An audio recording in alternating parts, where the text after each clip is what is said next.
Hello and welcome, everybody. We got another cast in Alchemy League. Season 9 for you guys today. Oops, looks like the camera's in the wrong place. There we go. So we're running out of Alchemy League Season 9. So we've got registrations open for Alchemy League Season 10. The registrations for Alchemy League Season 10 will close after April 26th. So we've got about a week to get people signed up. So tell your friends. That's probably the most important thing. If you're interested in Age of Empires 2 1v1 competitive leagues and you want to take part in the most advanced league for Age of Empires 2 in the world, this is your chance. I do not say this lightly. I have great reason to believe that Alchemy League is the best Age of Empires 2 league. We've been going on for 2 years now. We've got all kinds of cool tricks. We've got proprietary matchmakers and elo calculators and really good and inclusive custom map development. And we got just all kinds of great players that have signed up over the years to take advantage of that. So if you're remotely interested, please check it out. And if you are a returning player and you can vouch for the quality of the league, then please refer us to your friends. And there is one other thing I wanted to explain, and that is, of course, when I say that we have the best league, what I mean is that I am taking credit for things that I did working with the community to make the league the best league. I am not taking credit for the skill of the people signing up. So when I say that we have the best league in the world, what I mean is that the league has the best features, generally the best maps, the best matchmakers, the best formatting, etc. I am not saying that we have the best players in the world, because unfortunately having the best possible product does not necessarily mean that you have the biggest or most important market share. But maybe someday we'll get there eventually. I suspect a lot of it's going to be just about the league's ability to raise money to be able to compete for the best Age of Empires talent in the world. But that's secondary. The first thing is to offer the right product for everybody. And then, if we offer the right product for everybody, then most people, well, that's closest to everybody, will sign up and will still be discovered. So I'm not too worried about it. So we are in Alchemy League Season 9 right now. That is Hyperrandom. And Hyperrandom was made by Zetnus, and we just needed a quick, easy, high variety theme for the league. We had a couple of other ideas that unfortunately fell through, and Zetnus was there for us. And he was able to provide the map. So nothing too, I don't want to say that Hyperrandom isn't special, but it is seen in other leagues. So the map itself is not really going to be that anything out of the ordinary. You've probably seen it before in other contests, but that's what they're playing on. Today we're going to feature, in the first set, we're going to feature, by request, Plush Werewolf, who is mid-1300s, versus Plotter Ghost, who is lower 1500s.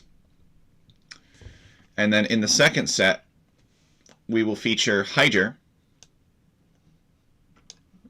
1800s, lower 1800s, versus Chunchillero, who is 2K1. So, a little bit of background about these players. I know all of them pretty well at this point. Plush Werewolf has been with us since Alchemy League Season 6, but he was friends with me long before then, when we did our original Virid Arcs clan. So we go way back, Plush and I. Know him pretty well. He's from the United States. Plotter Ghost has been with me since the King of Ireland tournament all those years ago. And he hasn't played in every season of the league, but he plays when he can. And he's gotten better about playing more regularly. I think he's shifted things around. He's cast our lot in with he's cast his lot in with us. He's a good guy. He's from the Netherlands, and he likes custom maps. He likes creative formats, that sort of thing. But what he really has been doing is that's been very impactful. He's helped us with the website. So this entire website format he designed, and I just have to fill out a couple of markdown files to fill the content in. So it's pretty special. So if you see Hyder, or if you see Plotter Ghost, and you've seen this website and you like it, be sure to tell Plotter Ghost that you really like what he did with it. Hyder, known him for a long time. Hyder is one of 2 people who has played in every single competition that I have ever hosted, going back all the way to the King of Ireland tournament. So he is from Italy, and he's a great guy. He helps co-cast Alchemy League content, and it's high quality content, and he's not greedy or spoiled by the parasocial environment that very often exists on Twitter. You're not going to see massive subscriber advertisements with Hyder. He just does it because it's the right thing to do, because he likes to do it. He feels that the league is a great format, and he wants to tell everybody about it. So we appreciate Hyder a lot. And then Chonchilaru is our number 3 seed. He has been with us since Alchemy League Season 4, if memory serves. He is from Chile, and he's a great guy. He's actually 2K2 now.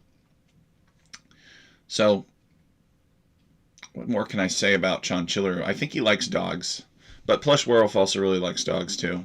I try to learn a little bit about everybody. It's not just numbers to me. These are real people that love Age of Empires, and then they have other interesting characteristics about them. So those are the 4 players that we're going to present today. Let's see. So the Civilization Draft, the way that it works is they globally ban, or the admin globally bans 5 civilizations, and then they each randomly ban 2, and then they pick 3, snipe 1, hidden and in parallel, so you don't know what the other guy is sniping while you're sniping, and then they pick 3 more.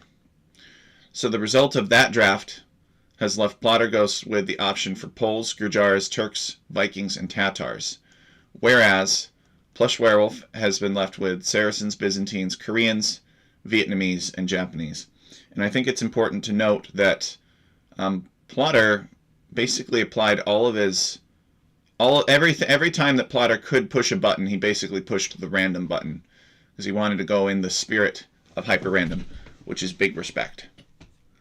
But Plush Werewolf, he's here to win. Well, he's also the underdog, the lower seed, so he may not be as enthusiastic to hit the random button, and that's okay. There's no requirement for it.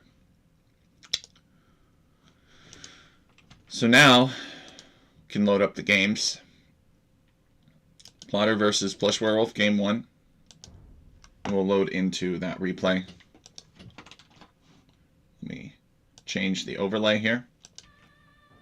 I thought that I was going to have a co-caster today, but I guess it wasn't exactly clear, but Crazy Joe can't make it. Crazy Joe, if you're out there, thanks for wanting to give it a try and set up the Rex and everything like that. Crazy Joe is not great with technology. I think he'd be okay with me saying that on stream. Oh boy, look at this. I guess Plush Werewolf just going to let Plotter Ghost just loiter there. Plotter Ghost deleting his scout. Wait, what? What was that? He felt like it. Oh no, this thing is like grabbing the scout and killing it. Okay, so it's not a demolition ship. It's some kind of boarding ship. And now they're fighting over the sheep. Are they going to try to board each other? I don't know. But anyway, I was saying that Crazy Joe wasn't sure how to set up the Rex. So, if in the future, after you give it a try and you need some help setting up the Rex, this goes for anybody, not just Crazy Joe. reach out to me and we'll set them up. I'll show you how to set them up beforehand. And because I do definitely want to try to include more people in the co-cast. And I probably would have tried to find somebody different, but I wasn't sure based on our correspondence what he wanted to do. So let's talk about this map. This map is very unfair. Plush Werewolf has a free fish boom basically back here. He's got 2 interconnected ponds from which he can fish, and if they both build navy in this central area here, and Plotterghost wins that fight, then he cannot destroy Plush Werewolf's fish boom back here, even if he wanted to. So Plush Werewolf should definitely... He doesn't know about it. Actually, he probably will never find out about it, at least not in any meaningful time frame, because he lost his scout early on. Plush Werewolf not messing around. He's already begun walling. I would actually wall to this gold and stone. I don't think there's any reason to wall in front of it, but I guess he wants to better secure the gold and stone, so that's where he's walling. But at least Plush Werewolf, he's up against a higher elo opponent. You know, he knows that this opponent's going to be tough. And so he's patrolling this area to keep his opponent from coming across. And he's also hurriedly walling. Now, Plush Werewolf is the Koreans. They are a defensive civilization, so it makes sense that Plush would want to wall. And Plotterghost is playing as the Tatars, which I don't know if he would have randomly set that up. I don't know if there's a way to randomly set it up from your available draft. That's actually a pretty good question. You know, can you randomize your civilization within a set of picks? But I don't think so. So I think Plotterghost just picked them because he wanted to play them. And he's built a dock. And Plush Werewolf is building a wall. So Plush Werewolf is not docked yet. He's playing as Koreans. He's playing defensively. If some of you maybe have seen me cast the Tatars before in Alchemy League, everybody loves the Tatars. I think they're a crap civ, to tell you the truth. But then again, that's just because they don't really fit my playstyle. The Tatars are all about mobile units. They love their cavalry archers. They love their mounted units. And they do get rams to go along with it, which is common for a lot of these mobile... Okay, here we go. Plush Werewolf has got a dock, which is common for a lot of mobility-oriented civs. So another classic example is the Mongols and the Huns, right? The Huns just historically were known for their battering rams, but I don't think they actually have any bonuses for it, which is kind of strange in Age of Empires. And the Mongols are known for... In-game, they're known for drill, which increases the speed of their siege weapons.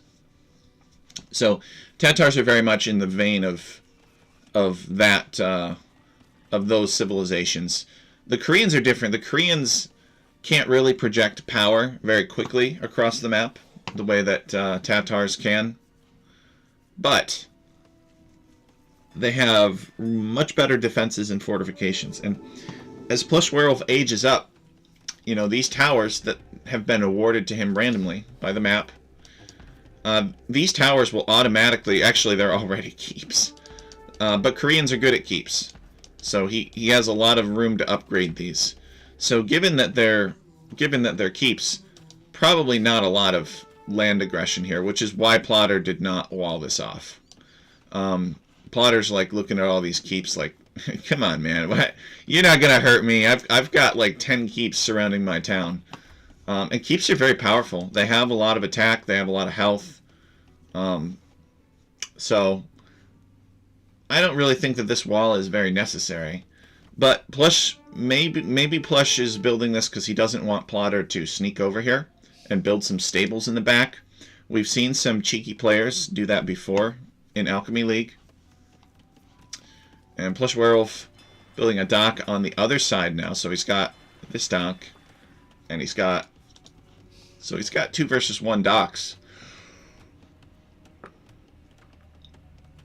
Now Plotter's going to be feudal age first. So Plotter will get a head start. I don't know how much of an impact this Stortebeker is going to have on the naval fights. Also, what will make the naval fights more interesting are these hills. So ships can actually get hill bonuses in Age of Empires, which is kind of weird, because usually if there are any significant hills compared to the size of a ship, fighting is like the last thing they want to think about. They're just trying to survive. And that's one place where I think Age of Empires really kind of falls down. Hey, Darkness Crusher, welcome.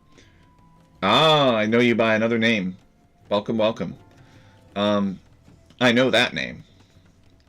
But I was going to say, I think the Age of Empires doesn't really do a good job of capturing the survival aspect of Navy. Now, I know that, you could, it's kind of comparable to wolves, right? Like, what if you had sea wolves? Maybe not specifically sea wolves, but like orcas or something that would attack, or sharks that would attack fishing ships, right? It's sort of a similar concept where you have these neutral Gaia units or this neutral Gaia obstacle or challenge, and the players just try to ignore it, and then they just fight each other. But even still, it would have been cool if the devs way back in the day, which due to technical limitations and budget and time constraints, maybe they weren't able to. But it would have been really cool to see the devs, add killer waves and add storms and even add dependence on wind direction. But right now these ships can just sail wherever. A Kraken, maybe. Exactly, a Kraken. So Plush Werewolf has actually even built an additional watchtower up here on the front. So Plush Werewolf, he's really helping us out here. He's allowing us to compare the statistics of the watchtower to the keep. So the watchtower has 1-7 armor, and the keep has 3-9. So therefore, guard tower is probably 2-8. So the keeps have more armor, hit points, and attack than the watchtowers. The watchtower also has 5 base attack, whereas the guard tower has 8 base attack. So, the keep. So keeps are much more powerful. Now Plush has built a Hulk, which is a sort of boarding ship, a new boarding ship. Maybe the players are too timid to attack each other, because this Stortebeker is like a conversion type unit. Oh, you know what? I bet that's it. I think I figured this out. So what happens is this is a boarding unit. It grapples on to anything that's within range, even though we didn't see it. And then it converts it, but while it's converting it takes a while, and you hear the monk noise. And so then you delete your scout or whatever to prevent the conversion from happening. So let's see if we can figure this out. So Plush Werewolf has been jumped by a couple of ships, and he's going to convert this fire ship, I guess, and then Plotter deletes it. So now Plush has all this conversion juice left over, and Plotter has to delete his galley instead. So the presence of this Stortebeker actually makes naval activity pretty futile. Plush should come over here and try to convert some fishing ships.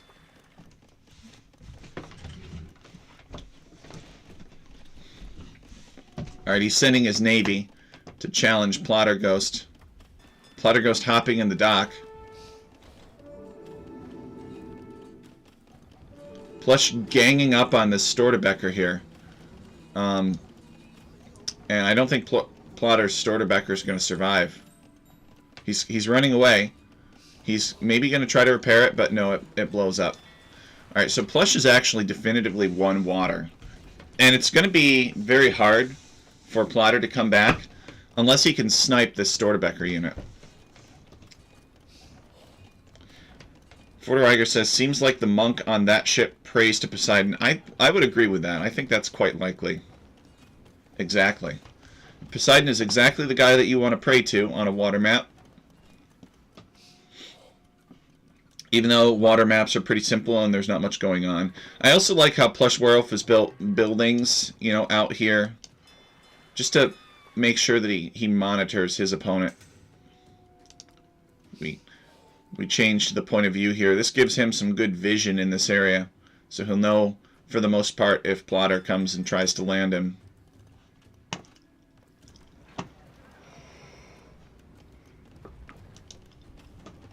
Right now he's just burning Plotterghost's dock, and I guess he's moved on to this house, but This keep very injuring to this fire guy. Look at that. Took out a large amount of health. So what's Plotter going to do now? I guess he's just up to the Castle Age, so he's going to boom. He's going to add some Tatar town centers, which when constructed give 2 free sheep each, just for fun. So we got some sheep being consumed by Plotter Ghost. Let's see if we can check the villager population. Clicking on my banners here. I think we saw it the first time. Yeah, there we go. So Plush Werewolf actually does have a villager lead over Plotter Ghost, but I believe it's because of, well, I don't know. He's only got 1 fishing ship. Plush Werewolf likes to contest areas that are like are really good resource opportunities for other people without indulging in them too much himself. All right, he's got 2 more fishing ships here. So he's got 3 fishing ships, and he's got some other ships on patrol waiting for Plotter Ghost to try to make a comeback. But I don't think Plotter's going to try to come back to water. I think he's done. He's building an outpost here. He's invested heavily in mega booming, right? So he already has the ability to essentially construct additional town centers that are easier to defend. So these, whether it's a town center or a dock, both create economic units.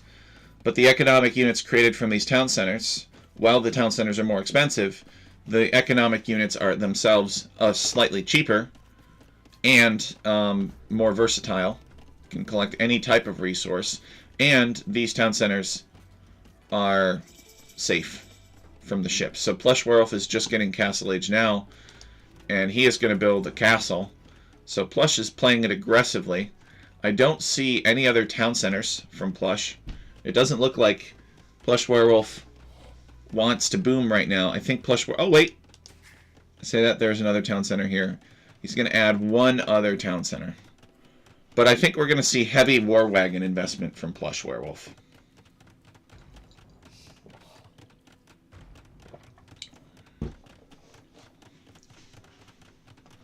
Heavy war wagons. He's still on the patrol. Plotter abandoned the water. He's got a monastery, though. That's a good idea. Pick up some relics. So we got a relic here, and we got another relic here, and it looks like a villager was eaten by this gray wolf. Alchemy League is played on standard victory conditions. Now, on a style of map like this, it could be very hard to get all the relics and start a countdown, because your opponent can easily wall off a choke point like this, and he has 2 relics. Plush has 2 relics on his side as well. So not straightforward for Plotter to get all the relics, but there is another advantage too to the monks, and that is if you believe that there's a good chance your opponent will go unique units, as Plush Werewolf is doing now by making war wagons, then monks are an effective counter to them. So Plotter could think, I'm going to boom up. I'm going to add, he's adding a 4th town center, which is a little bit greedy. And he's going to make a couple monks and, pick up some relics. And then if his opponent does come and threaten a part of his base that is not covered by keeps, then maybe he'll have a couple monks kicking around to convert those unique units. So the range on these war wagons is quite pathetic. It's only 5. And the monks, even without the Imperial Age upgrade of block printing, they still have 9 range. So they outrange the war wagons significantly. Plotter revealing his war wagons by shooting, Plush revealing them by shooting at the outpost, which is a mistake. So Plotter's going to see him coming from a mile away. And now Plush is just kind of cruising through Plotter's town looking for some damage to do. The good news for Plush is that war wagons are essentially cavalry archers that have very high pierce armor, so they're quite tanky. And Plotter is building a university, so Plotter is going to go up to the Imperial Age pretty soon. Let's check his resources. Well, he doesn't have them yet. Maybe he's building the university to get ballistics. Or maybe he's, as soon as the university goes up, he'll clear out his queue and quickly save up the resources to click up to Imperial Age. He has 90 villagers. He's getting... Oh, interesting. He's built this university to get masonry, but he's going to get ballistics first to help himself more accurately track these war wagons as they move through his base and hit them with arrows. Plush Werewolf with a forward siege workshop, which I love. This is not an easy map to be aggressive on, given the sheer number of keeps that your opponent starts with. But Plush Werewolf sort of recognizing that Plotter has a vulnerability here.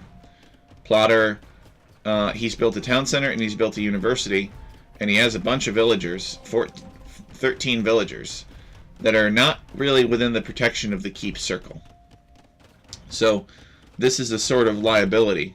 And Plush with actually two siege workshops, which is highly aggressive. Plush is building a ram as well. And I think he wants to roll in and destroy these buildings as quickly as possible. Plotter goes investing in skirmishers. So I like the choice of rams here. The rams will be fine against the towers. But another advantage for the rams is that if the rams are reasonably in front of these war wagons, then the rams will soak skirmisher arrow fire, or skirmisher javelins. So it'll make these war wagons much more effective against skirmishers, which is what Plotter has planned. But Plotter is also making a mangonel. And he's getting the guard tower upgrade as well. So this university is just for basically getting every single upgrade possible, defensive upgrade possible in the Castle Age. Plush needs to support this ram here, otherwise it's not going to last very long. He has a bunch of other rams. He doesn't have a good answer to mangonels yet, except micro. Alright, and now these rams are working on getting into Plotter's town center. Plush Werewolf managing to kill the mangonel, and he still outnumbers the skirmishers, so he can take effective fights against them. The rams are working on the town center. Plotter's gonna shank the rams and do some damage, but there are war wagons here. War wagons will kill a lot of villagers. Now the good news for Plotter is that he doesn't really need these villagers. He's boomed up to over 100 villagers already. Plush has made a rocket cart to fight off some skirmishers. And these villagers fleeing. A couple of them go down. This lady is the sole survivor of this attack, so she'll come back and tell everybody that Plush Werewolf is the scourge of the southern stone mining village. This is a Korean nightmare right here. Look at this. All these really tanky Korean war wagons supporting a ram charge. Does Plush have a huge fishing economy? Not really. He's probably on 2 town centers. Let's see if he's added more. Oh, it's just a 2 town center, 3, 4 town centers. So he's added a lot of town centers, and that hasn't really slowed him down. These rams are kind of getting a little lost. Not sure where they're going. Guess they're trying to figure out how to destroy this monastery. Plush Werewolf going on search and destroy mode here for this mangonel. Changes his mind, I guess. But he needs a good ram in front of these wagons to soak the skirmisher javelins. They're now getting to the point where they're kind of problematic. Yeah, here he comes. Here he comes with the rams. Somehow this monastery is still up, which I don't really understand. Okay. Plotter microing the skirmishers directly against the war wagons.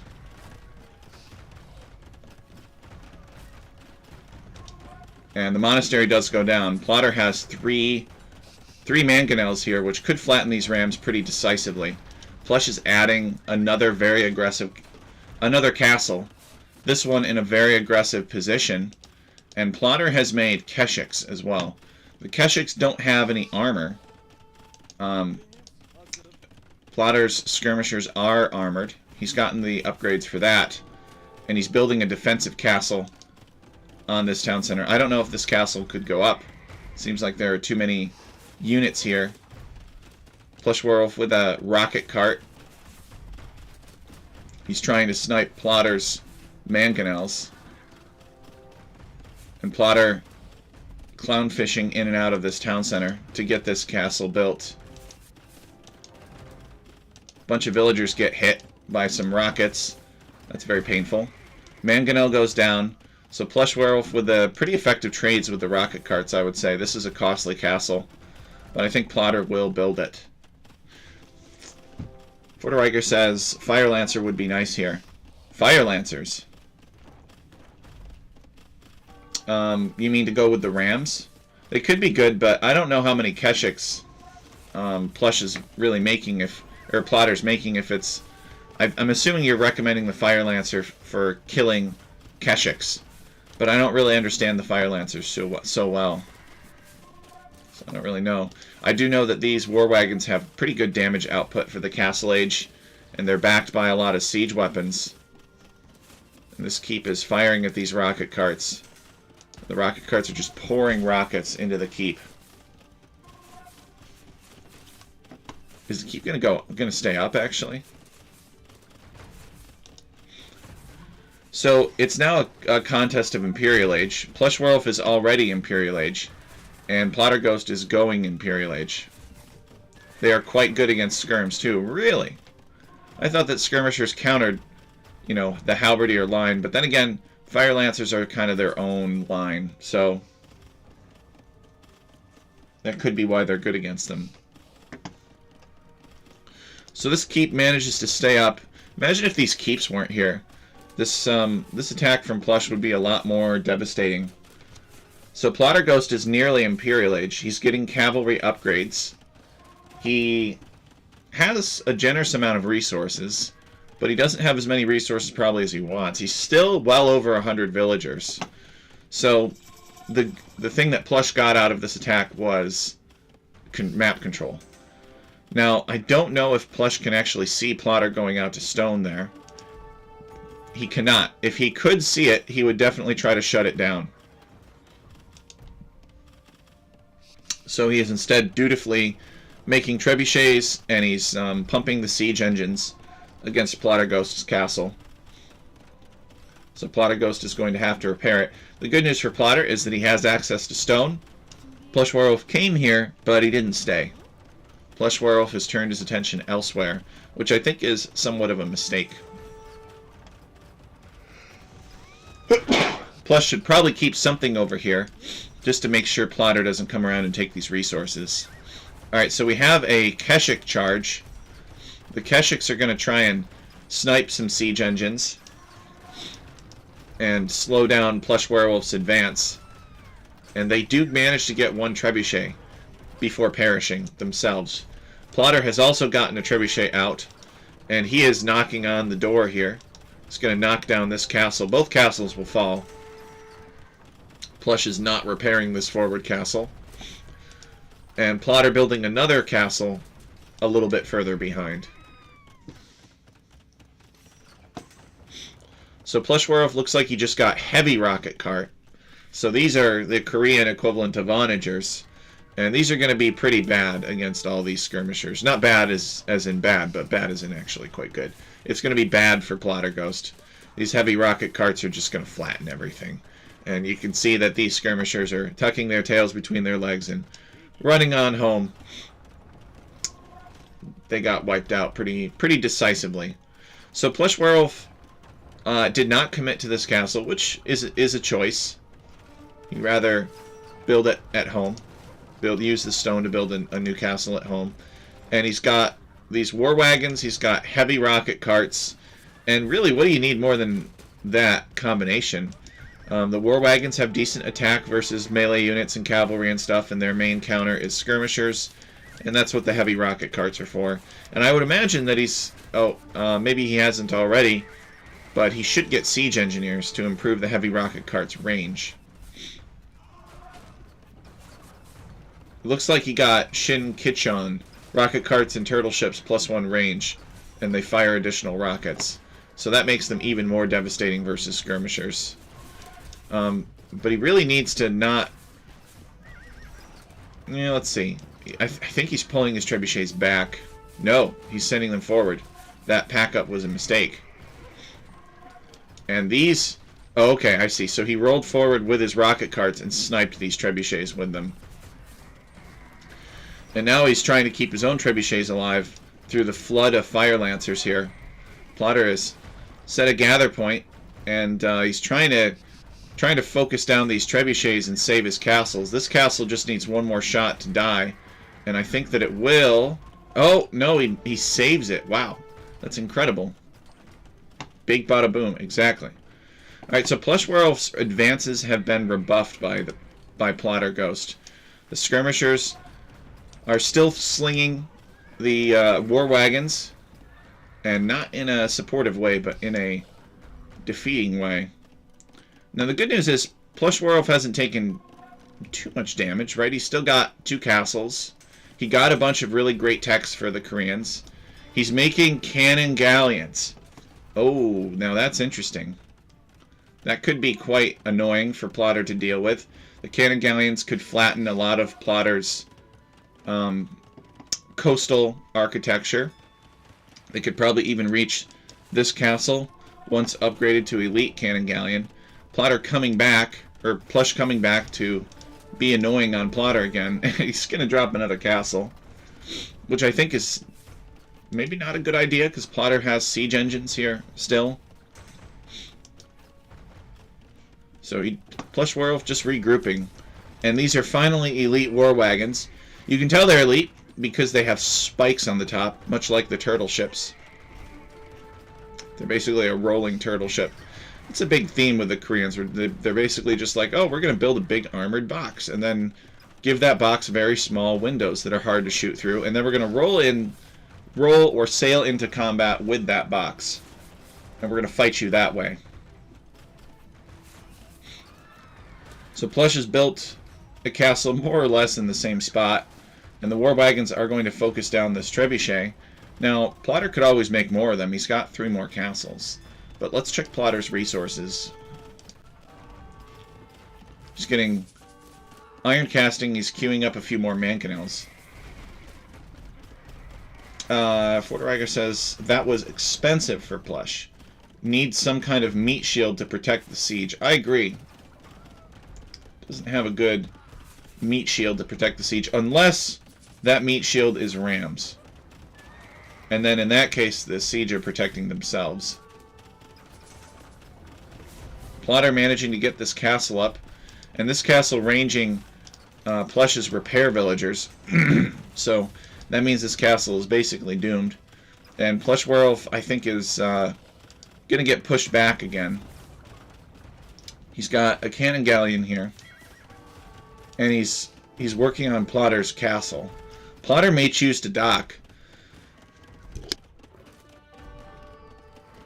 at some point, but Plotter may be neglecting the dock now because he's Tatars. Tatars are not exactly known for their great seas and naval history. In fact, I think that Tatarstan is essentially a landlocked country. So, apart from rivers and lakes and such, of which there are not that many because it's a giant desert, not a lot of naval options.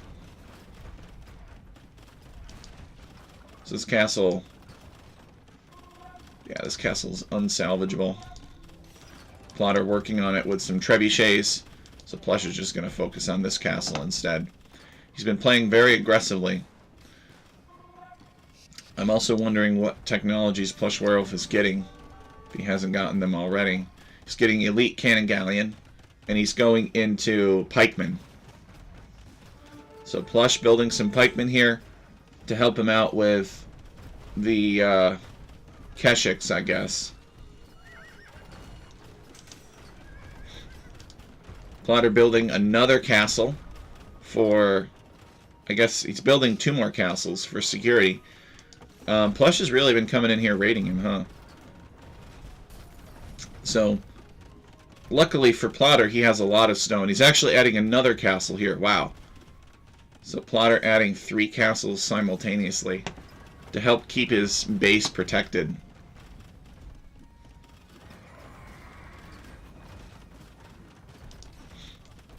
Now, these elite cannon galleons, I'm not really sure what Plotter could do about them, except go navy of his own, or bring some mangonels or onagers, or I guess maybe enough skirmishers forward, but these cannon galleons are much harder to deal with. I would almost say that they're almost more effective against castles than trebuchets.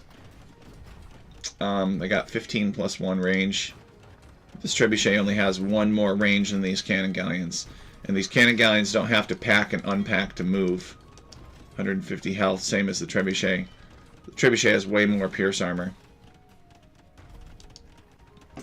Alright, and I think Plotter has chased Plush Werewolf off of his side of the river.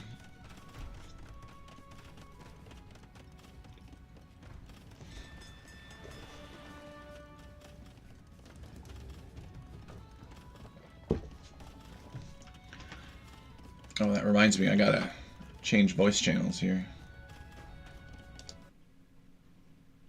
Yep, that's fine. I was accidentally in a public channel. Luckily nobody randomly joined and was like, "Hey Tech, how's it going?" right in the middle of the stream, which is a nice gesture, but you gotta set up the Discord so that kind of thing doesn't happen. Some people don't know.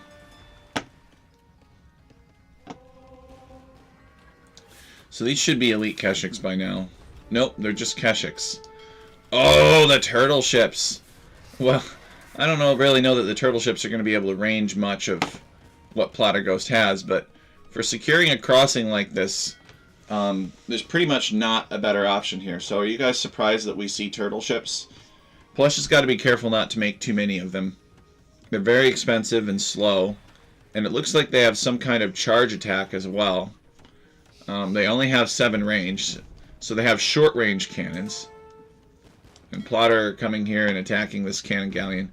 But you know, these turtle ships could be a really great meat shield to protect the cannon galleons from the skirmishers. I bet the skirmishers would struggle against the cannon galleons.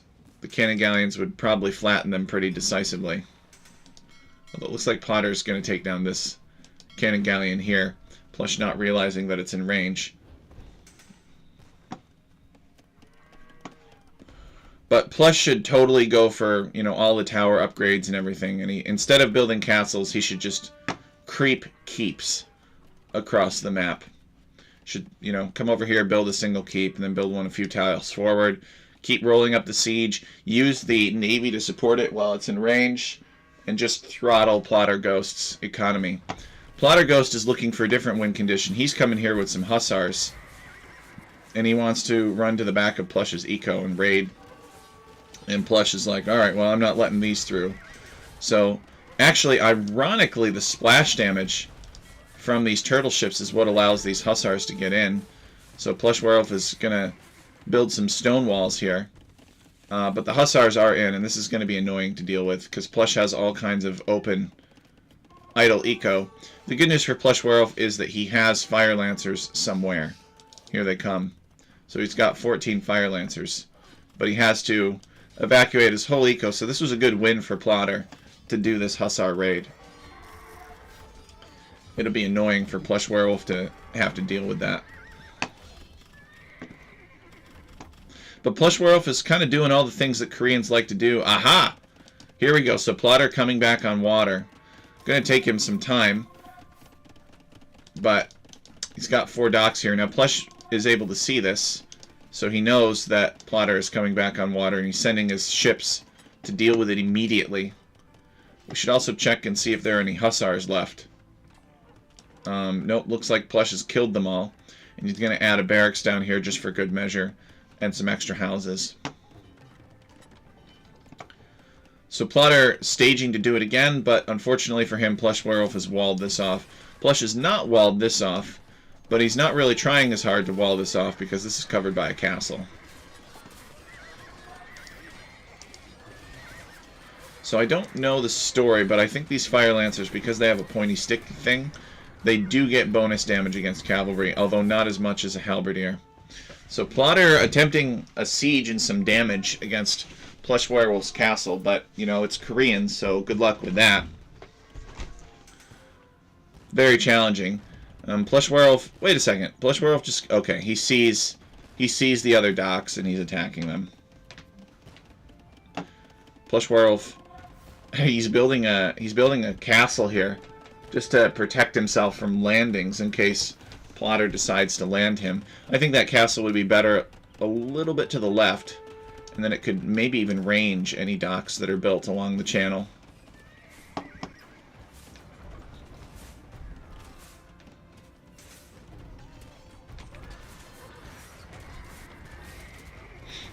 Hussars coming in to dive the trebuchets, but there's really a hornet's nest surrounding the trebuchets.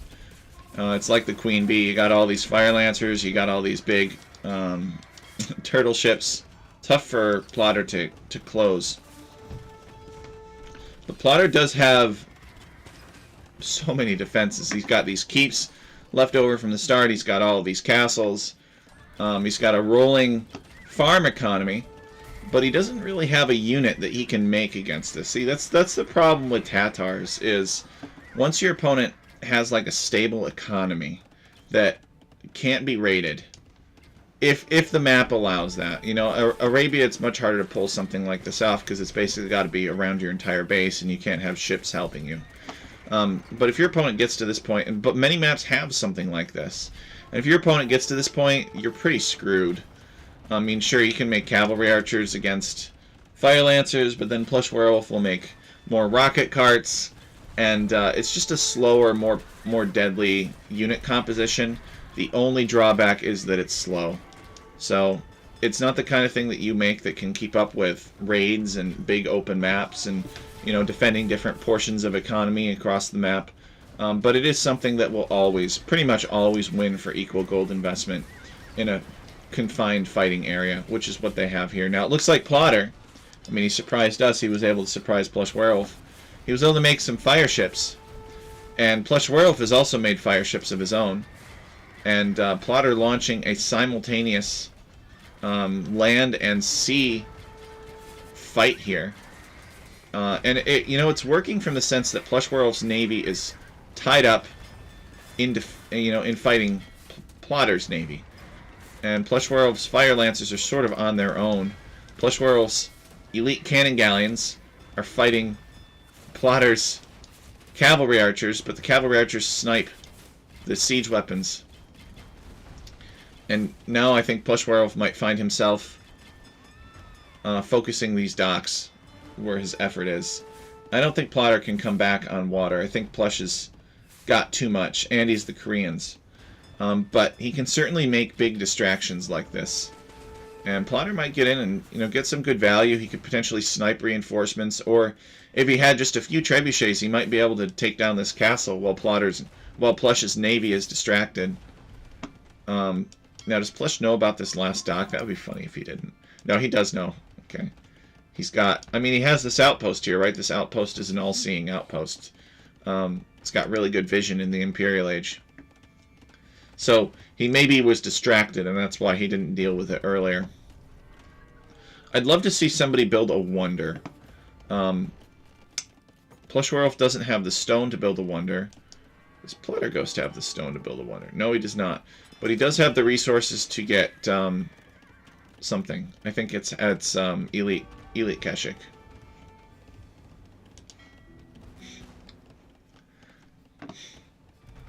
But the players just, they don't make wonders, even though this is kind of a perfect map for making a wonder on. It's got a narrow choke point that you have to defend. It's got lots of stone. It's got all this space in the back. So Plush Werewolf by now has found this area, but he is not fishing it at all. Even though that would be super, super good. He's collecting relics, which is a good choice. Give him some long-term gold income that does not deplete.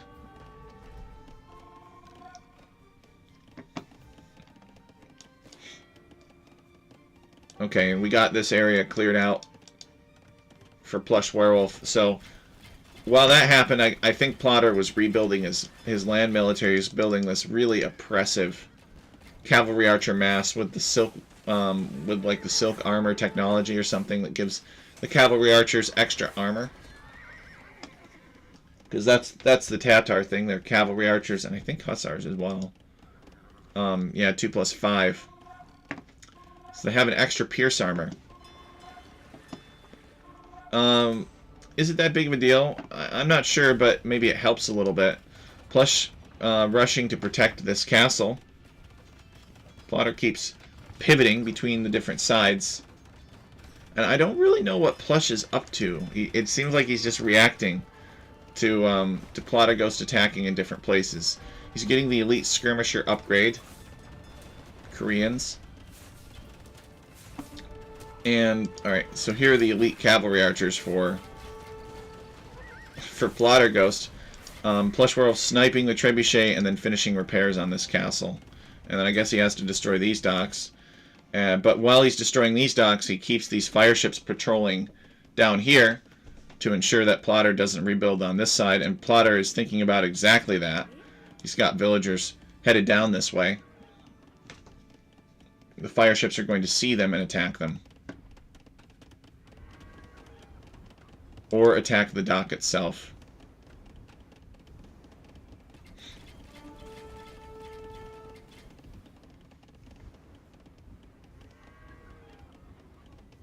Two guys get burned, and this lady's trying to escape. She might escape, actually. Fireship lost interest. No, she's going to come back and try to build another dock. Maybe succeed in building another dock, too.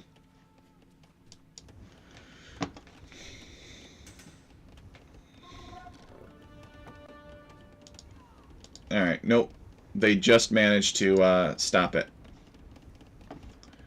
Alright, so Plotter rolling forward with some trebuchets. He's got a big mass of cavalry archers planned. Or executed. Because they already exist. Cavalry archers tearing through the defenses of these cannon galleons. Plush sending these cannon galleons down to help finish off these docks, and it's totally not worth it. And cannon galleons are very expensive, too. They're like 150 wood and gold. So, it's an unfortunate loss for Plush Werewolf. And those cannon galleons would have been helpful destroying trebuchets, too. Alright, here we go. So, Plush Werewolf is only at 150 pop. Plotter Ghost is probably at 200. Yeah. So, Plush Werewolf needs to react to this, but I think he's kind of running out of steam. I think this castle's going to go down. He hasn't sent anything to repair, except maybe this one villager. No. The castle's going to go down, and he's got the fire lancers fighting the cavalry archers in the front. This castle might be part of his wall. I guess we'll know. It is. So that means that hussars can charge into Plush Werewolf's base now. He's got to send some villagers to patch it up. But that's a really big loss for Plush. Plush has... Let's take a look at Plush's resources. He has the resources, but he just can't keep up the military pop.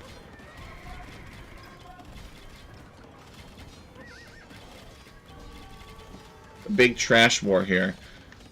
I think Plush needed to do more of the Korean tower keep, but instead he had a couple of castle drops of questionable promise. Easy to say that now. Looked like he was winning. Plotter's done a good job of staying alive. Maybe now Plotter, you know, launches a counterattack on Plush Werewolf and gets exhausted by these Korean keeps here. 8+7 attack, 8+5 range.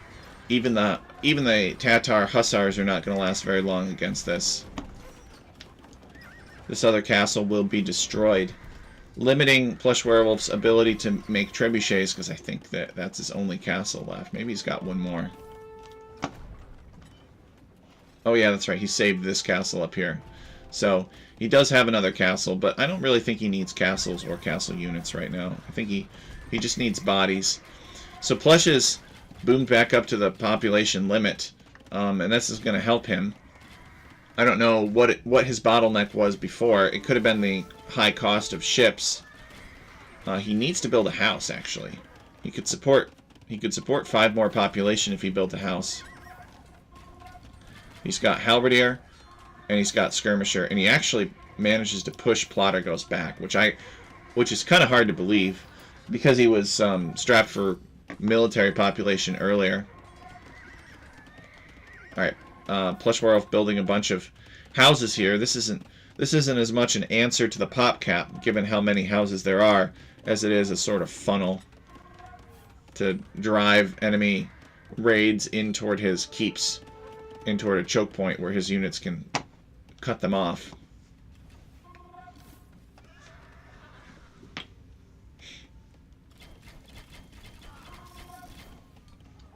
Plush Werewolf has the stone, the gold, the wood to build a wonder. And I think he totally should. He should build a wonder like back here or something. Or maybe on this hill. Somewhere in the protection of the towers, if he can manage it. And then just spam skirmishers and halberdiers to keep that wonder alive until the time limit runs out. This is why we have wonder option in the game. Same thing is true with Plotter. You know, if Plotter had built a wonder 20 minutes ago, he probably would have won by now. Because Plush is having a hard time getting back here. Plotter is so well defended.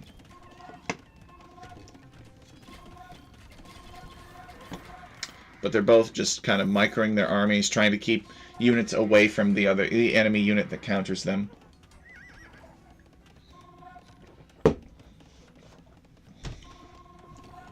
And Plush Werewolf going into bombard cannons. Okay.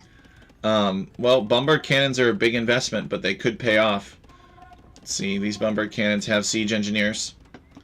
I don't really know that they have much more than that. I don't know that Koreans really get anything particularly special with bombard cannons, except access to siege engineers. But the bombard cannons will help Plush take down buildings. Plotter already trying to snipe these bombard cannons, trying to get around. And he manages to get one. He's probably going to get 2, at least. And he's just going to kill the bombard cannons. I'm not sure how good of an idea the bombard cannons were. So that's... Each bombard cannon, I think, is 225 gold and wood. And he just lost 3 of them there for... essentially for just free. I mean, sure, these hussars died, but they only cost food. And with Plotter Ghost having probably 100 farmers right now... you know, he doesn't care. For him, that's really good value. So I think Plush has 2 choices. He can use his stone to do kind of like a tower creep and get like a tower forward position and kill Plotter Ghost with essentially a bunch of free, you know, basically force to make this very large area, because these towers have massive range, in which Plotter Ghost is denied because he doesn't want to get touched by the towers. Or he can spend the stone on a wonder and just keep spamming trash. I think those are his 2 win conditions.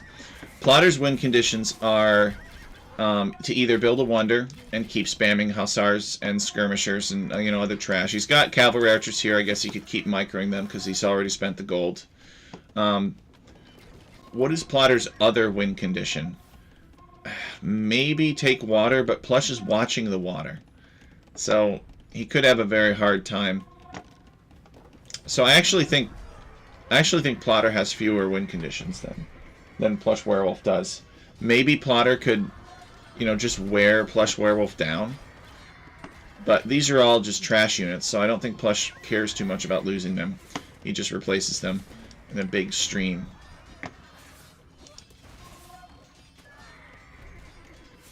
Plush has brought his navy back to the center to help out, so Plotter might see that as an opportunity to redock.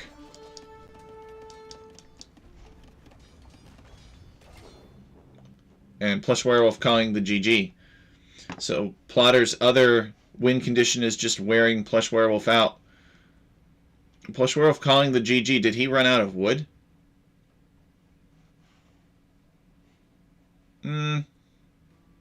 Basically, yes. He had this little bit of wood left, and he had this little bit of wood left.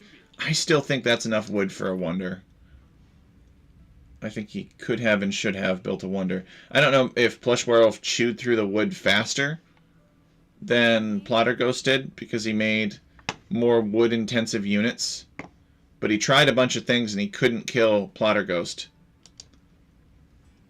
So Plotter Ghost winning on the condition that Plush Werewolf tries everything, and despite having a score lead, resigns because he can't kill him. Usually it's the other way around. Usually you try everything to kill the Koreans, and you can't kill the Koreans, so you resign. But game time, 1 hour and almost a half. So they spent a long time duking it out on this map. Let's go to the statistics. So Plush Werewolf with a very favorable kill to death ratio. He had a very favorable building destruction to loss ratio. Both converted 1 unit, which I think was not even monks. I think it was that hero Studebaker. Plush Werewolf with a larger army. 123. Plotter Ghost with way more food collected. Look at this. Basically 25,000 more food collected. Plush Werewolf with 8,000 more wood collected. So I think Plotter actually had more wood on his side. Plush Werewolf having those lakes in the back or those ponds in the back may have decreased the amount of wood that he could have taken. They both took a similar amount of stone. Plush Werewolf took slightly more gold, 4,000 more gold. Plotter faster to feudal, castle. Plush Werewolf faster to imperial. Plush has explored more of the map. Plotter's researched more technology. And very long slog here, as we can see. Plush Werewolf's military goes up and up and up, and then this big drop here where he sent his trash and bombard cannons forward, and they just got surrounded by by hussars, and he couldn't really make any headway. Oops. So we will load the second game.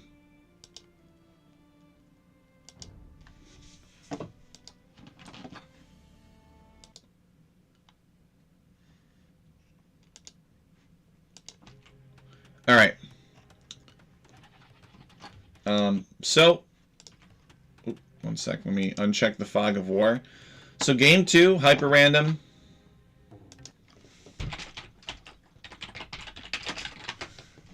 We got ourselves a flaming camel. It's a nice. I don't know if this is kind of like fate just playing with us, since Plotter Ghost won the last game as Tatars. They start with a flaming camel scout. Could you imagine how stressed out this camel is right now? He's got a conflagration on his back. And I guess they start with a mule cart. Plush Werewolf is playing as the Green Byzantines, and Plotter Ghost is playing as the Gray Poles. They also start with a market. Hey, Cookie Pirate, welcome. Thank you for being here. Cookie Pirate, I just finished a game of Civ 3. I got Civ 3 working on my computer. And it's a really fun game. It's basically the best, in my opinion, it's the best Civ game in the series, all things considered. Hey, welcome, Trackmania Kaiser. Des Andres is here. Excellent. Welcome, welcome. Yeah, I want to talk to you after the stream, help you out with some objects generation. And I want to talk to Cookie Pirate after the stream, too, about playing some Civ. We haven't done anything in a long time, Cookie Pirate. So I'm glad you guys are able to make it. I'll use the stream as a reminder, a way to connect with you afterward. But we're going to do the stream first. I had a very late fire last night. It was good, but there was actually, in the middle of the fire, there was an emergency because there was a valve that was broken at my house. And I turned on the hose, the outdoor hose, for some water, because one of the guys that I had just gone on a walk with, you know, like a 7-mile hike or whatever, he had accidentally worn his nicer shoes on the hike. And so we turned on the outside spigot for him to hose down his shoes. you know, and then set them out next to the campfire to dry after the hike. And and apparently the spigot is broken, and when you turn it on, well, you get water. You get water on the outside, but you also get water on the inside. So I came back into the house to get some. After sitting at the fire for half an hour, I was like, okay, now it's time for me to go and get the steaks. So I went inside, and my front room was flooded with like a 1/4 inch of water across half of the room. And so that was a very... I didn't get to participate in basically the first half of my fire because I was mopping and throwing out rugs, and not throwing out rugs, but hanging out rugs to dry and that sort of thing. It's very chaotic. Just like Plush Werewolf's boar lure. Actually, unlike Plush Werewolf's boar lure. He's got both of his boars in. He doesn't know if Plotter Ghost is a lamer. Plotter is not a lamer. We have some notorious lamers in Alchemy League, but Plotter is not one of them. And we got this big, shallow lake here. Pond, I should say. It's got some monkeys that are not really monkeys. And it's definitely closer to Plush Werewolf. He might dock there and take the resources, but Plotter could reach it too. It's not too bad for him. Both players should have discovered it by now. Yeah, so Plotter knows about this. Plotter has actually not found his opponent yet. And let's check Plush Werewolf's exploration.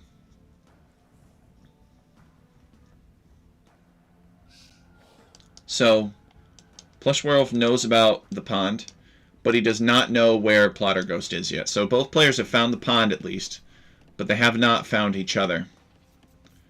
And what's this? We got a tiger running around trying to kill this flaming camel, I guess. I would think that, you know, the tiger would kind of realize the camel is no longer food when it has a fire on its back. But it's just funny Age of Empires logic. Animals, you know, it's one of those things that certain animals... Wait, what? What was this?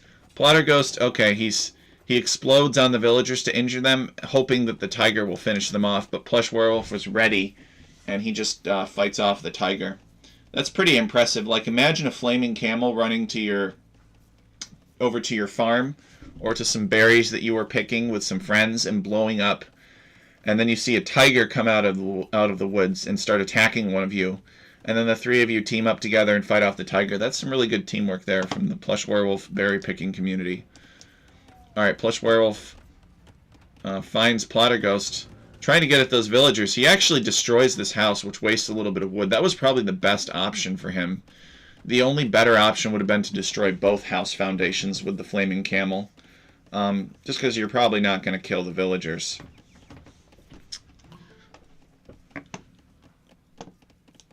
So anyway, both players have sacrificed their scouts. I don't know how much information they got. Plush Werewolf found Plotter Ghost's woodline, and Plotter Ghost found Plush Werewolf's berries. So they both know where the other is at this point. They know about the lake. Plush Werewolf actually is not... Neither player is docked. I'm surprised Plush Werewolf didn't dock. But maybe I shouldn't be too surprised. I mean, this is all shallow.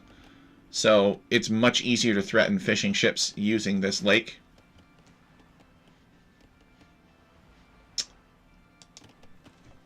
Let's see.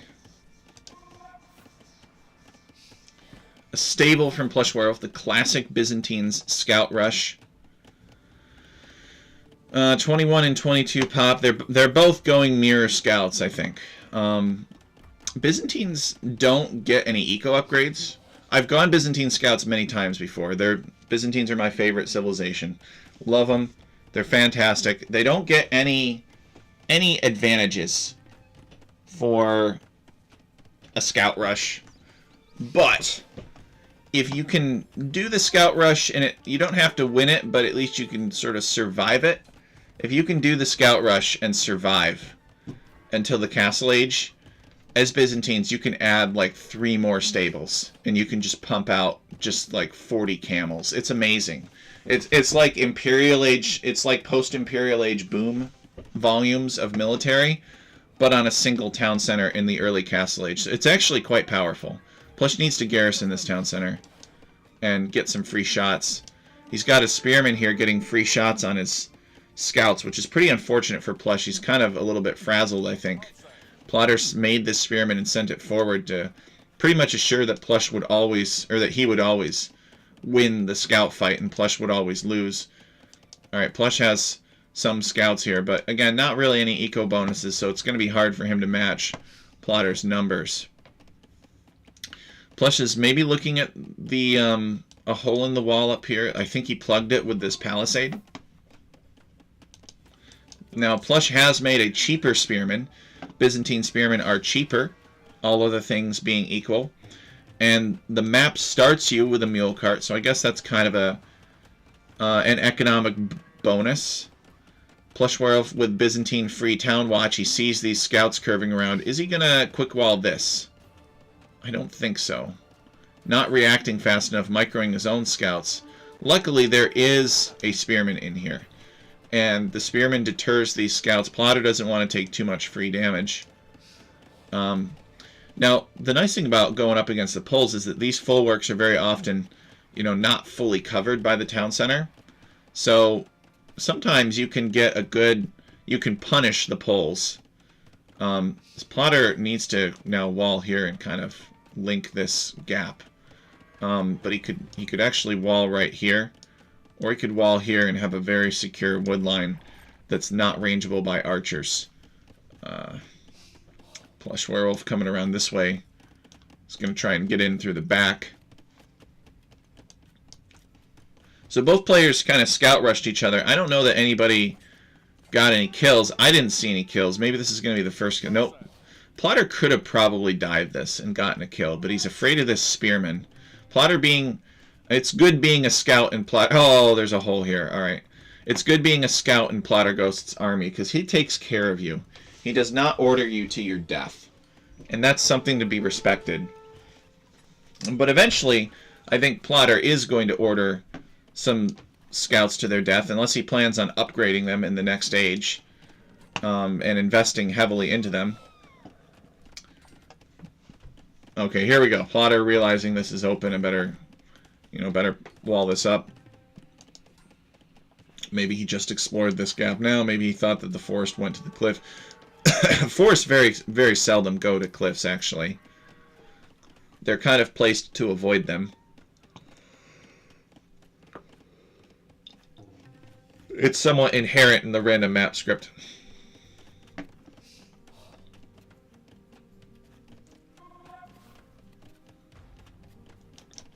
Okay, Plotter just staging there and waiting.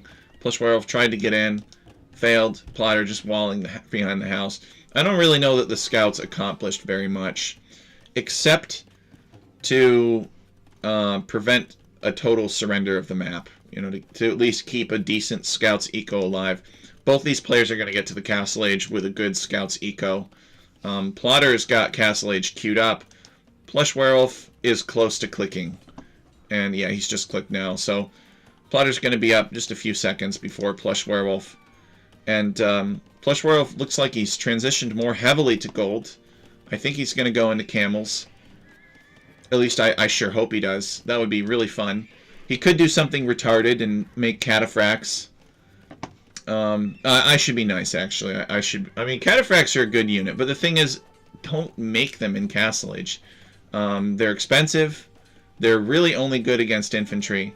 So, like, if you had some kind of arena situation where you're castle pushing and, you know, you're just making them to have a power unit, you know, that's okay. But, like, a big open map like this, you don't want to open cataphracts against the poles. Oh, that was a close quick wall there. But Plush does manage to get it. Now, I'm gonna teach you guys a lesson that you probably already know. But when you have walls that are ambitious like this, you know, that wall off a big section of the map, like your corner, essentially. This is your little corner. It's always good, even if your opponent is not currently pressuring this area, you know, build some house walls behind them. Because you're going to need the houses anyway. You generally, by this point, have enough wood to be able to afford it. But more importantly is that you're never going to be able to keep your opponent out permanently. But these houses are going to significantly delay the amount of time, or your opponent's ability to get in. You know, because if your opponent is attacking this palisade and you don't have anything nearby, your opponent could destroy that palisade wall before you ever get in. So be sure to give yourself a wall of houses behind it. And I think that's what Plush Werewolf's doing. He's got a villager here waiting for orders. And Plush Werewolf making some knights. And he spots this castle that Plotter is making. And he sent some camels to deal with it. He's got a knight here. And looks like Plotter has this castle pretty well defended. Maybe Plush would have been able to deny it if had he been paying attention. He maybe still could deny it. I don't know. But I think Plotter's going to force it up at cost. So this is an aggressive position. And what is Plotter doing? He's building some palisades here. I guess that was part of like a quick wall attempt. And he is going to manage to get that castle up. Now, if Plush had opened 4 stables and he had all 4 stables working right as he hit castle age, and if he pumped camels out of all of them, he probably could have denied this castle. But he's still got decent military presence here. The scouts are still running around chasing each other, flirting. Plotter is 1 TC, and I think Plush is 1 TC as well. Still, no, Plush adding a 2nd town center. So Plush is opting for kind of a less crazy build, which is good, honestly. I think maybe I would be better off on the ranked 1v1 ladder if I didn't go 1 TC all in. So respect for Plush for kind of trying to stabilize and build up a decent eco before. It's basically two town center, 2 stables as the Byzantines. It basically adds to 4, right? You can go 3 town centers and 1 stable. You can go 2 town centers and 2 stable, or you can go 1 town center and 3 stables as Byzantines and comfortably make, well, I mean, as any civ really, and comfortably make knights.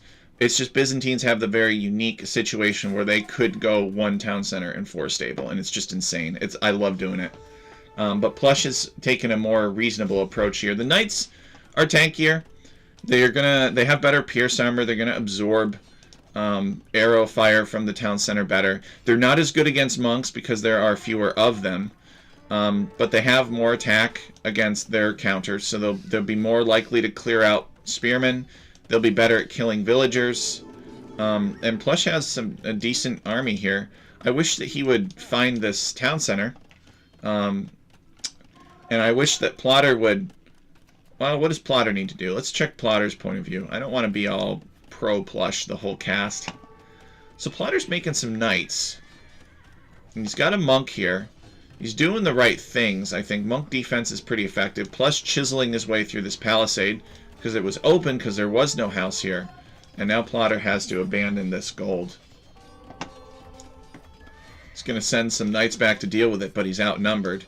He's got a monastery here, so he needs to get a couple monks out. But Plush being super annoying with the knight raids, essentially, is Byzantines. Byzantines, they're not really known for...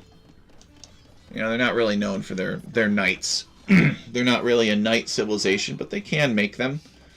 They don't get bloodlines, which would be kind of broken if they did get bloodlines, to tell you the truth. Because their camels are so numerous.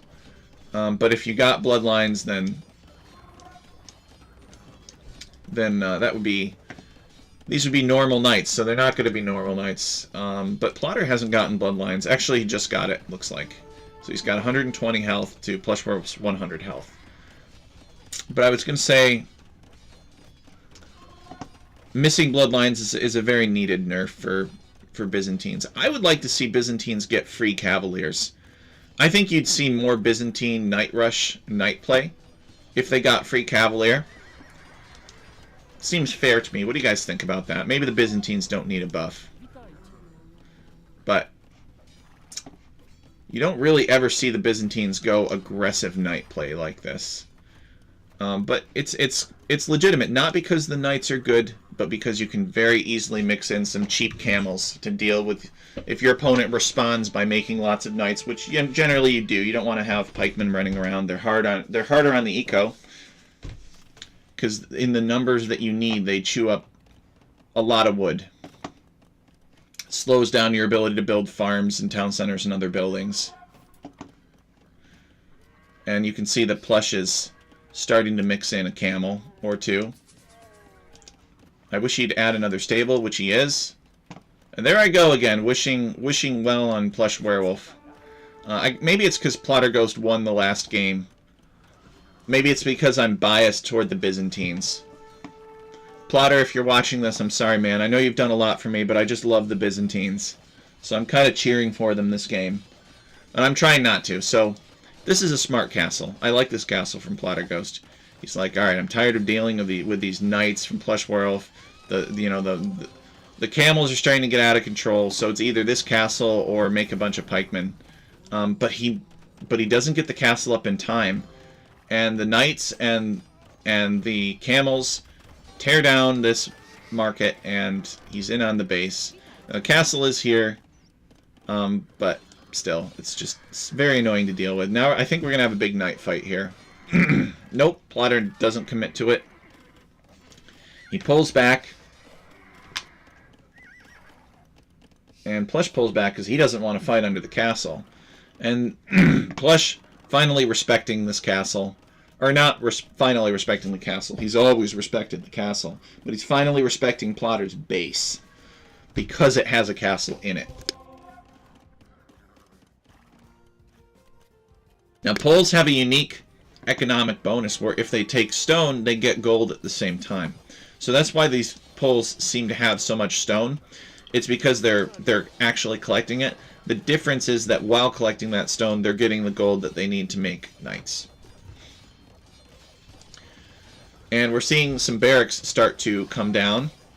So these barracks are to make more pikemen to deal with all of these Byzantine camels now. Because, it's like these knights don't want to deal with the camels. It's like getting touched by a zombie. So when they start making the barracks with the spearmen, that's when you start making scorpions and rams. And that's when you add your forward siege workshop. Now, Plotter had the wisdom to build this castle here. So it's kind of difficult or awkward for Plush Werewolf to build a forward siege workshop. He's got to kind of come all the way around. It's a longer haul for him.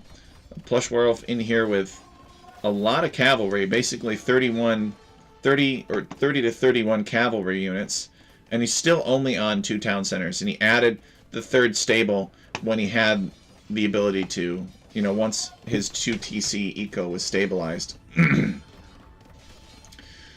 But yeah, the Byzantine camel and camel spam can be pretty devastating to deal with, but Plush is going to have to take these pikemen seriously pretty soon. Plotter adding 2 more barracks to help get these pikemen numbers up to the point where he can take a good fight. And Plush Werewolf pulling his cavalry back. I think he's probably going to pull them out of the base, or he's going to attack the market again. I'm not really sure. There's not many soft targets. I mean, he maybe could come outside and dive this town center with the knights. Oh, he's going to go for the stable. Plotter pulling these pikes back. He's going to maybe let the stable go down, and while he's building up pikemen numbers.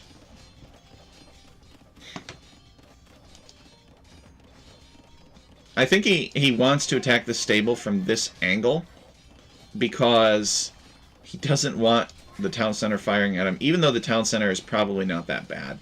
It's 6 attack, and the armor on these camel riders is 2 pierce armor, so it would deal essentially 4 damage per hit, 5 arrows, so 20 damage per shot to a 100 HP camel rider, and then he's got like 15 camel riders, so it's not bad.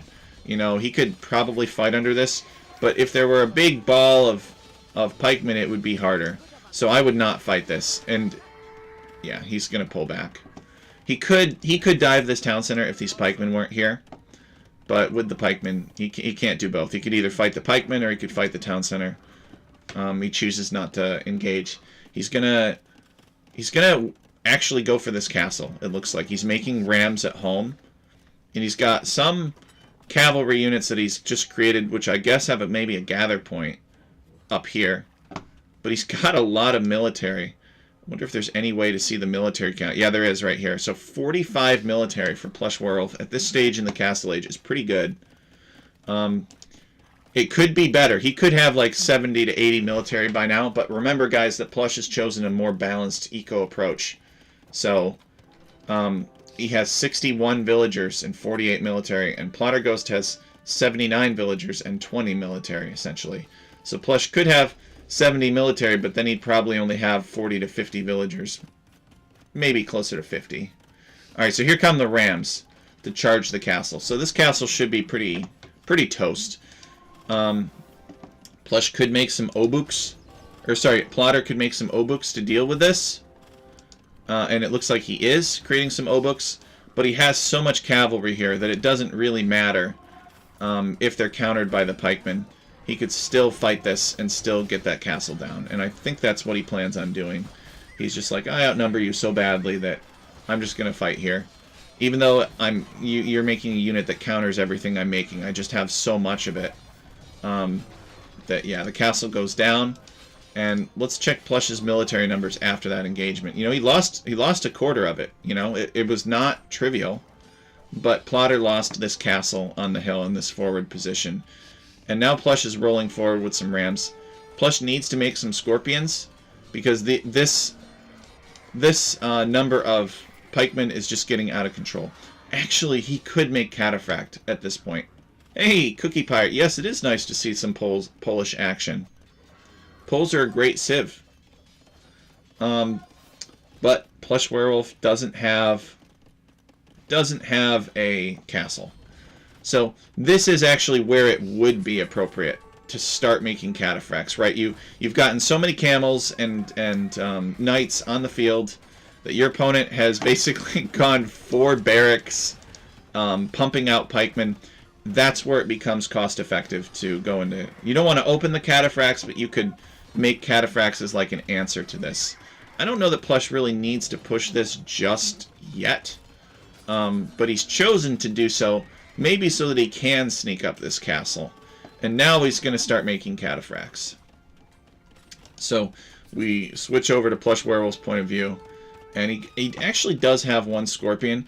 Oh, okay. Plush is actually clicked up to Imperial Age. So this forward castle is not a cataphract castle. This forward castle is a trebuchet castle. And Plotter Ghost, I don't know how close Plotter is to Imperial Age himself. Plotter is actually clicked up too. So Plotter sees this castle. This castle is an invitation to go to Imperial Age.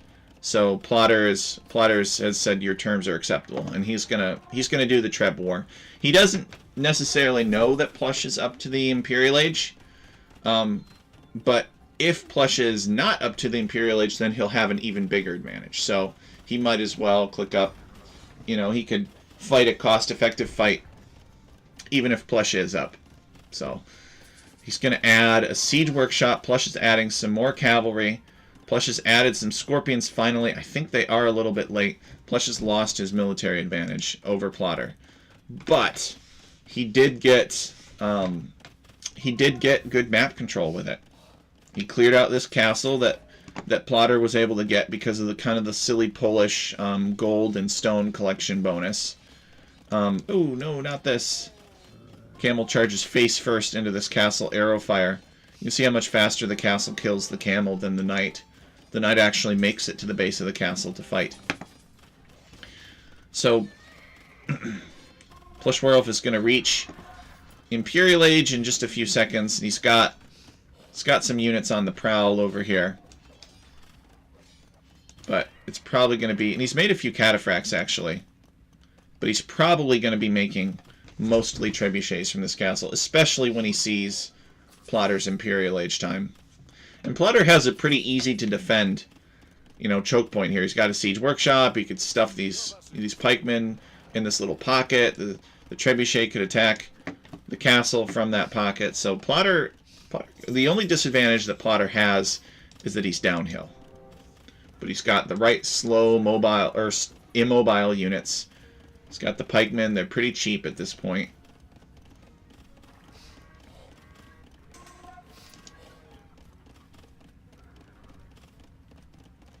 Alright. So, Treb War here. Plotter making his trebuchet. Oh, he's loading up a ram. That's an interesting choice.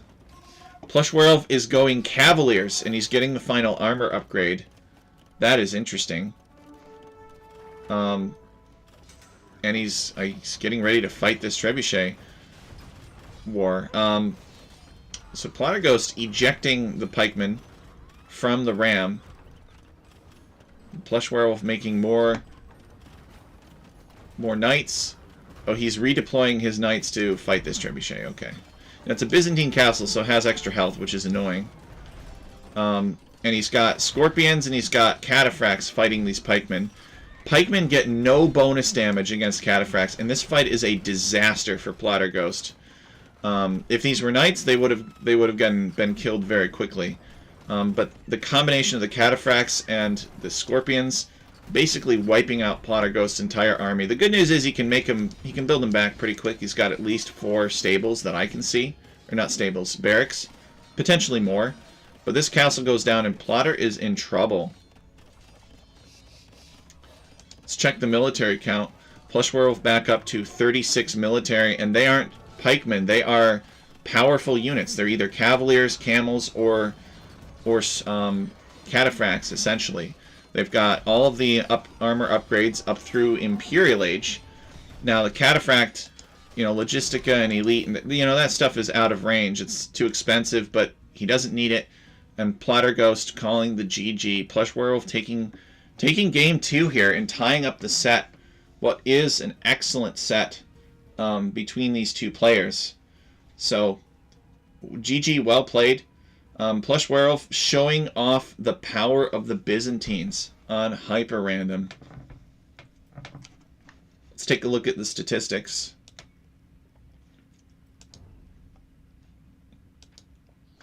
So Plush Werewolf with 160 kills, 96 deaths, a very favorable buildings lost to raised ratio.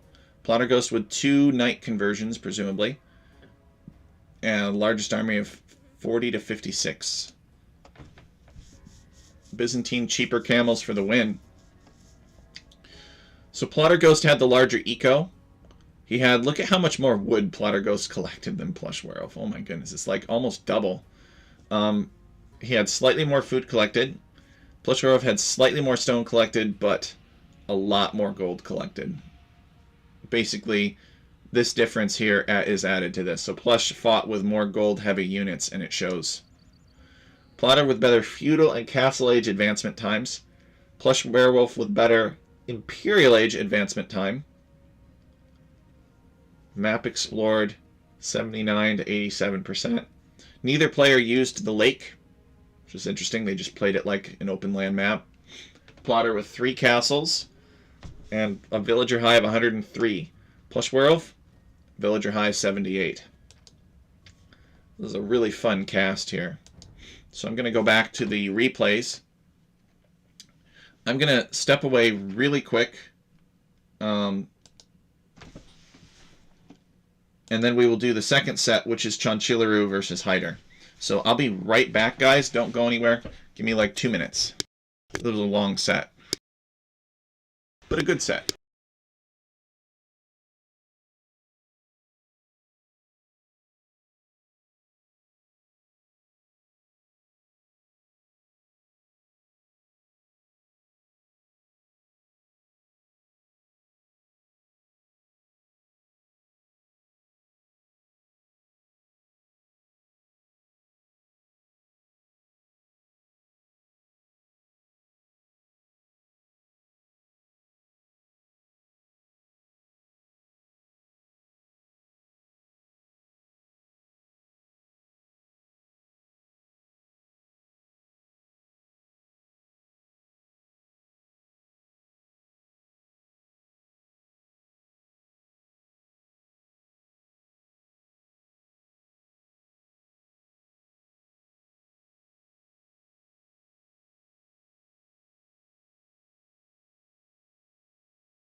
Aha, thank you.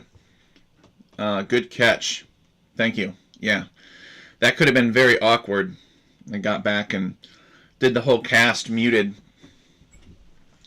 So 5 random admin bands. Gurjaras, Slavs, Mongols, Britons, and Ethiopians at the start. And then they each globally ban 2 civilizations. So Chanchilaru banning Persians and Georgians, which are some pretty good choices. Hyder banning Spanish and Portuguese, which are some also pretty good choices. And then the result of their pick and snipe process is that Chanchilaru has the option to play Bengalis, Saracens, the Khmers, the Koreans, or the Burmese. And Hyder has the option to play the Romans, the Huns, the Italians, the Burgundians, or the Aztecs. I love seeing Aztecs in this draft here. I don't know if we're going to see them very often, but be a lot of fun. All right. Let's, we showed where the players are at, so let's get into the games. Let's see. Uh-oh. All right, let's wait. Let me change to the game screen share.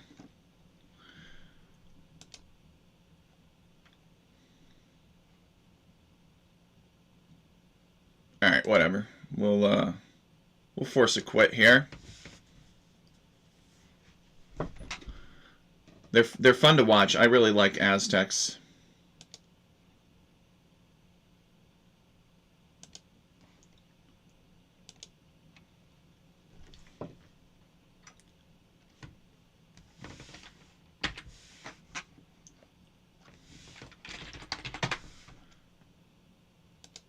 Alright, sorry. I got to restart the game here real quick because it decided to freeze up on me. But at least the stream didn't crash. And you're still here with me. So just bear with me for 1 sec while we get the stream relaunched. And we will cast Chanchilaru versus Hyder. These guys are 1800 to 2K1 essentially. So they're pretty good. Pretty challenging, I would say. Some pretty high level games.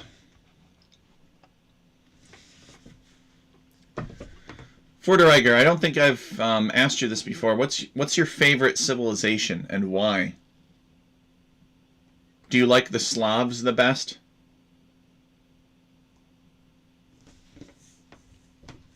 Some people's favorite civilizations are representative of where they're from in the world.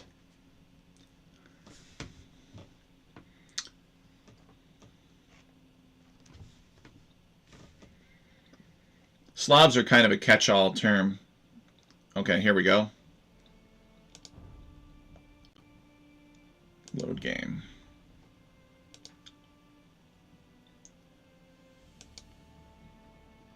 Slavs are always Cookie Pirate's favorite in HD.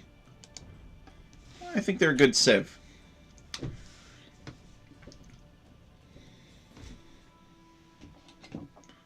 Okay, here we go. Mostly Cav civs, Lithuanians, Malians, etc. So we have an arenaception version of Hyperrandom here. I mean, it's not perfect. You know, this is open. You could go in and out, and these players are kind of up against the edge of the map. But it's interesting. You have an outer ring that you could potentially be aggressive through, or you could come at your opponent through the center. The players start with stone walls. It's a very arena-style map, although this is more friendly toward booming. It's not really like a clown arena kind of thing. On clown arena, you start pretty close to your opponent, but on this, they're sort of far apart. So we have Chanchilaru playing as. Oh, look at this. They're actually, the civs are perfect. He's playing as the Bengalis. A very compelling arena civilization. What? You start with a warrior priest scout. Let's go. So this guy should be able to pick up relics right now. You could start grabbing relics and moving them inside your base. I would totally do that. Start grabbing the relics and moving. If I knew where they were. You know, to be fair, the game has just started. They don't know where the relics are. But if you see a relic, I would totally grab it and try to move it inside my base. But Hyder just missing this one. So the Warrior Priest Scout, and you got this tent. Maybe that's like 3 of them actually. Maybe these are free houses, so they don't have to build houses. Chonchiller built the houses anyway, out of habit. And what's this Chonchiller luring the boars in with his Warrior Priest, which is sort of an interesting choice. You can heal the Warrior Priest by garrisoning it in the town center. So maybe that was part of the reason why. Or maybe Chonchiller just wants to be super efficient. Hey, get back here. And now he's going to kill off the boar. Actually, I don't think it's a boar, it's a javelina. There we go. I don't really know that javelinas are adapted to this climate. They're more of a jungle boar from South America, in my impression. The Arabian wolves look like they fit in. But nevertheless, the javelinas will be welcomed by players. Good source of food. So, why are these civs good on this map? Well, the Bengalis are good because they're a good arena civilization in general. So if we go over to the Bengalis bonuses and we look at them, the town centers spawn 2 villagers after advancing to an age. Melee mounted units have +2 attack versus skirmishers. Their monks have extra armor. Their ships regenerate faster, and they've got good elephants, ignoring some bonus damage. So, you could do a Bengali monk rush. It could be pretty compelling.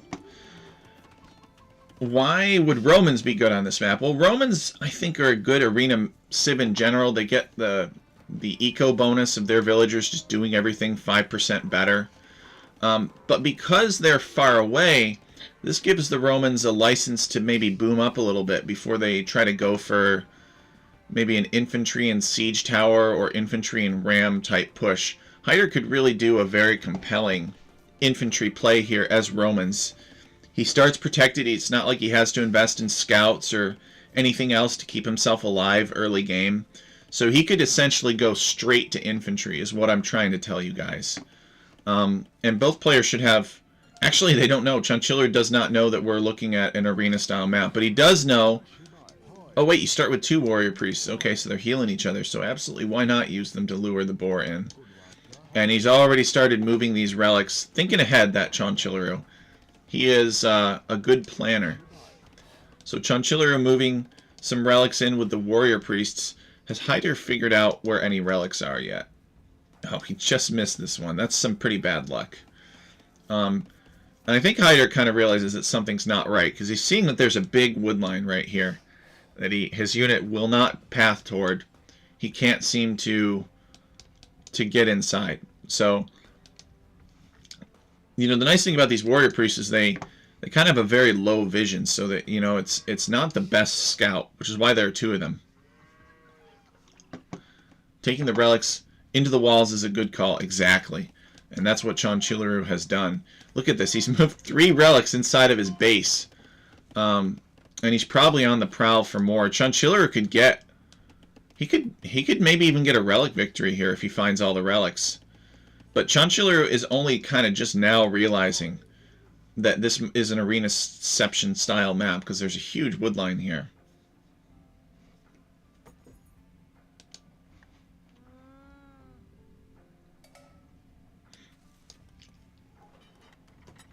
Yeah, even if you didn't have the walls, it would still be worth it, right? You could move the relics next to your town center. It looks like actually Hyder has started doing this. He's got 2 relics outside of his town center. Has he found this relic yet? This is like the most obvious one for him to get. And he hasn't found it because of bad luck. Which is kind of funny. If you're not Hyder. Okay, so there's a relic here, which is pretty close to Hyder's orbit. And look at this, Chonchiller. Does Chonchiller find Hyder's relic? I would totally grab that if I found it. I'd be like, oh, my opponent missed this relic that's right next to them. But nope, warrior priest line of sight, terrible. So he doesn't find it either. So Chonchiller, no luckier than Hyder here.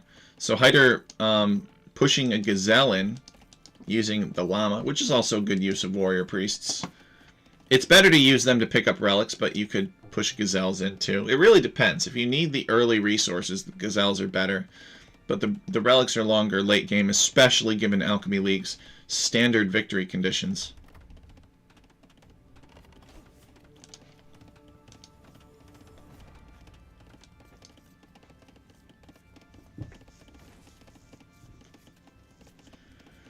These guys are going to have pretty clean, fast castles. You know, they're both in the area of 1.8 to 2K. These guys are, you know, we're going to see some pretty clean stuff here. Chanchilleru on his way up to the feudal age. He's actually got a lot of extra wood, though. So maybe, well, he's probably not planning more than a market blacksmith, because if he were, he would have built the barracks by now. So it's going to be market blacksmith from Chanchilleru. There they are. Maybe this is his selling wood for selling and getting bonus resources. Look at this. Chanchilleru finding a relic over here and stealing it from Hyder. Is Hyder going to try to intercept it? No, I don't think he has any way of knowing this, unless he just gets lucky. But he's going after the gazelles. So Chanchilleru making the long-term investment in the relics, which is a great choice. And Hyder sacrificing exploration and relic opportunities for gazelles. I mean, he at least got a couple, you know, just to prevent Chanchilleru from getting them all. But for Hyder, it's all about the eco-efficiency early on. And it shows Hyder's going to be up to the castle age faster than Chanchilleru. And his villagers are also more efficient early on. Look at this, a double gazelle lure, essentially. This is tough stuff. And these gazelles are fat too. These gazelles have 39 additional food to normal. So it's like 3 extra villagers basically after you account for rot. So the Romans really have a window here against the Bengalis. I think that you want to do like that mid to late castle age infantry spam. Could be pretty effective with like rams and siege towers. I don't think the Romans want to go on a late game grind against the Bengalis. The Bengalis have some pretty compelling gunpowder options, and gunpowder is always like the one thing that just really wrecks the Romans. So we look at the Bengalis. Actually, they don't get good gunpowder options. They don't have access to hand cannons, but they have arbalisters. They don't have bombard cannons. All right, so he's fine. Oh, but they do have redemption monks. Yeah, but that doesn't matter as much. So he's really fine. Hyder does not have to do the mid to late castle age push.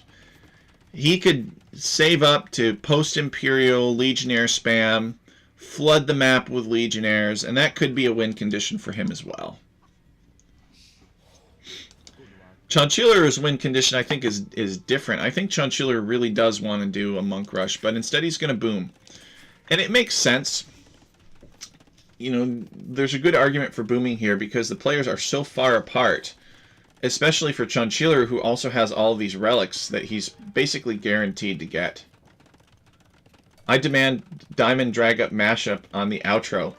Well, you know, I try to choose the intro and the outro music based on the theme of the league.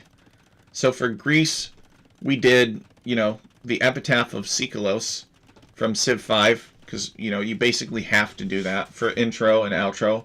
We did the peace theme for the opening and the war theme for the outro for Alexander. And then for Alchemy League Season 4, we did, I think I mixed in like some of the Native American themes or the American music from Civ 5. I did the original Civ 5 opening music because it has kind of like an epic but also tribal feel to it in a way, which was important for Alaska. In Alchemy League Season 5, I did space themes, so I borrowed from some Civ 3 modern music, and then also the FTL music. It had a very spacey vibe to it, so it was good. For 6 was just an open contest, so for a lot of these open contests, or like themeless, I don't want to call this season of the league themeless, because the theme is Hyperrandom this season. But for this particular season of the league, or other contest, I do more of like the Byzantines stuff, just because that's really kind of the theme of the channel. so it sort of defaults to that. So we get choral, like monks singing, or other like epic Eastern Orthodoxy type music, just because that's what the Byzantines are all about. So that's kind of what I default to. Kind of, religious themed opening and outro music, which is a little bit of a problem actually, because if we ever did like a holy themed season of Alchemy League where we had like maps that were inspired by holy cities like Rome or Byzantium, like could you imagine an Italy themed season of Alchemy League? Like what would I choose for music for that? I would probably use the same music I've been using for all these open contests. So anyway, for Alchemy League season 10, I haven't really decided what I'm going to do, but for Alchemy League season 11, which are French and Indian War, you can probably imagine what I'm going to do for that. So Roman warrior priests here on the prowl looking for some relics. Chancellor has some pretty impressive relic statistics. He's got 4 in his base that he's moving in right now. He's got 1 in the monastery. So he's going to have at least 5 relics total. And he's going to get this last one, so he's going to have 6. It's really quite impressive. So Hyder's Roman economy versus Chancellor's relics, that's what it's all about. But the Bengalis still get, bonuses, like they get villagers from these town centers. So, he might have caught up for all I know, but it's essentially them competing for booming. So we're going to monitor the villager count, I guess. Let me click these banners here and see if it will tell us some more information. Chancellor actually with a villager lead. But if we multiplied Hyder's villager number by 1.05, let me do that. Because basically Hyder's villagers are just 5% better. So 71 versus 76. 71 times 1.05. And that's basically 75. So they're essentially tied for all intents and purposes in villagers.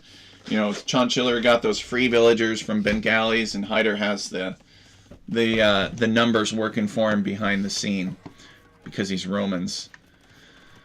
So Hyder perfectly content with this, right? He's up against a really skilled, 2K1 plus player. There might be some shenanigans with quick walls and outposts. Both of them keeping an eye on the other because you don't know if your opponent is going to try and rush you. Hyder walling this off on this side. He's probably going to wall off this side too.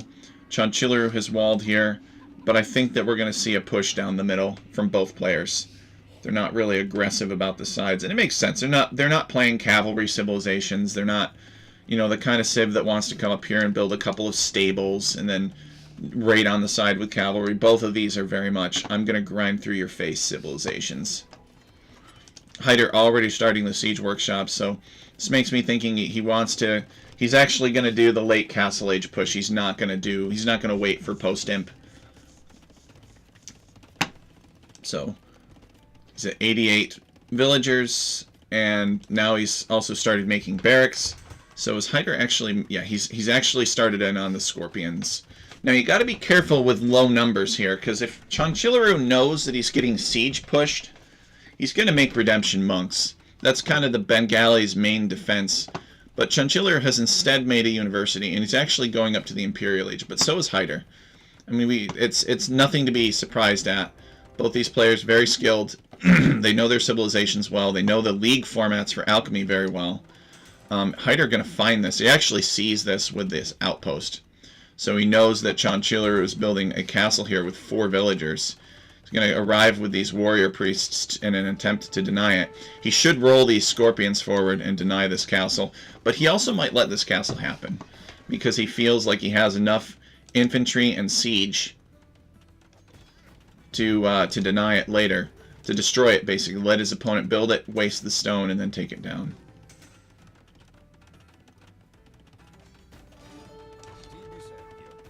The Roman scorpions faster firing. Looks like Hyder is going to try and deny this castle, or at least kill the villagers. But Chancellor has just enough here to prevent it. So this castle is going to be Hyder's first objective. And probably Chanchiller's first objective will be to build up a really good defensive army around this castle and use it to pile drive his opponent. Hyder building another castle behind, or a castle, I should say, behind his walls. And he's already starting to make the longswords. Hyder will get legionary pretty soon. And I would not be surprised if he made rams, but I think he's actually prefers scorpions. Nope, he's teching into capped rams. Love it. Love capped rams. Love siege rams even more. Rams are a very underrated unit in Age of Empires. They just demolish towns. You can make siege rams and you can just bulldoze your opponent's stuff. It's fantastic. You just destroy their whole town. All right, what's Chanchillaru up to? Let's check his point of view. See his fog of war here. He knows Hyder has a bunch of stuff. He knows Hyder's got an army. He's probably developing a counter to it. He's got Rothas. Okay, and he's doubling down on this forward here. He's adding another castle. And Hyder is making trebuchets, so he's not really going to go the ram approach, I think, for charging this castle. I think Hyder wants to keep his infantry alive for now. This castle does have a hill advantage, though. This is kind of the prominence between these two players. Trebuchet rolls forward and begins unpacking. He's got all kinds of nasty things waiting for Chanchillaru. Chanchillaru actually can see a lot of Hyder's army, so he knows. Let's check the villager count for both of these players. They're both well above 100. Hyder at 117 and Chanchillaru at 136. So where are all of these villagers? Well, they're kind of spread out in the bases. Chanchillaru with 1, 2, 3, 4, 5 town centers. A little bit greedy of a boom. But he has a big score lead. And he's making the Rothas. And he's repairing his castle. So he's just going to build up a bunch of Rothas. Is he going to get the elite upgrade? Well, he's getting armor. And he's getting masonry. So he's investing in keeping this forward. So storm is brewing. Hyder, meanwhile, getting upgrades, adding another castle, making trebuchets from the first castle. Chanchillaru does not know about Hyder's castle here. So he doesn't know where exactly these trebuchets are coming from, only that there is a castle somewhere.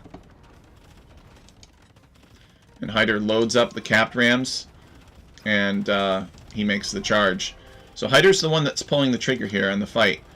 And it is going to be a big fight. Chanchillaru ejecting his Rothas, and it's kind of awkward for the Rothas, right? Because some of them want to be in melee mode, some of them want to be in ranged mode. If they're in melee mode, then they're not as effective against the legionaries, the KP boys.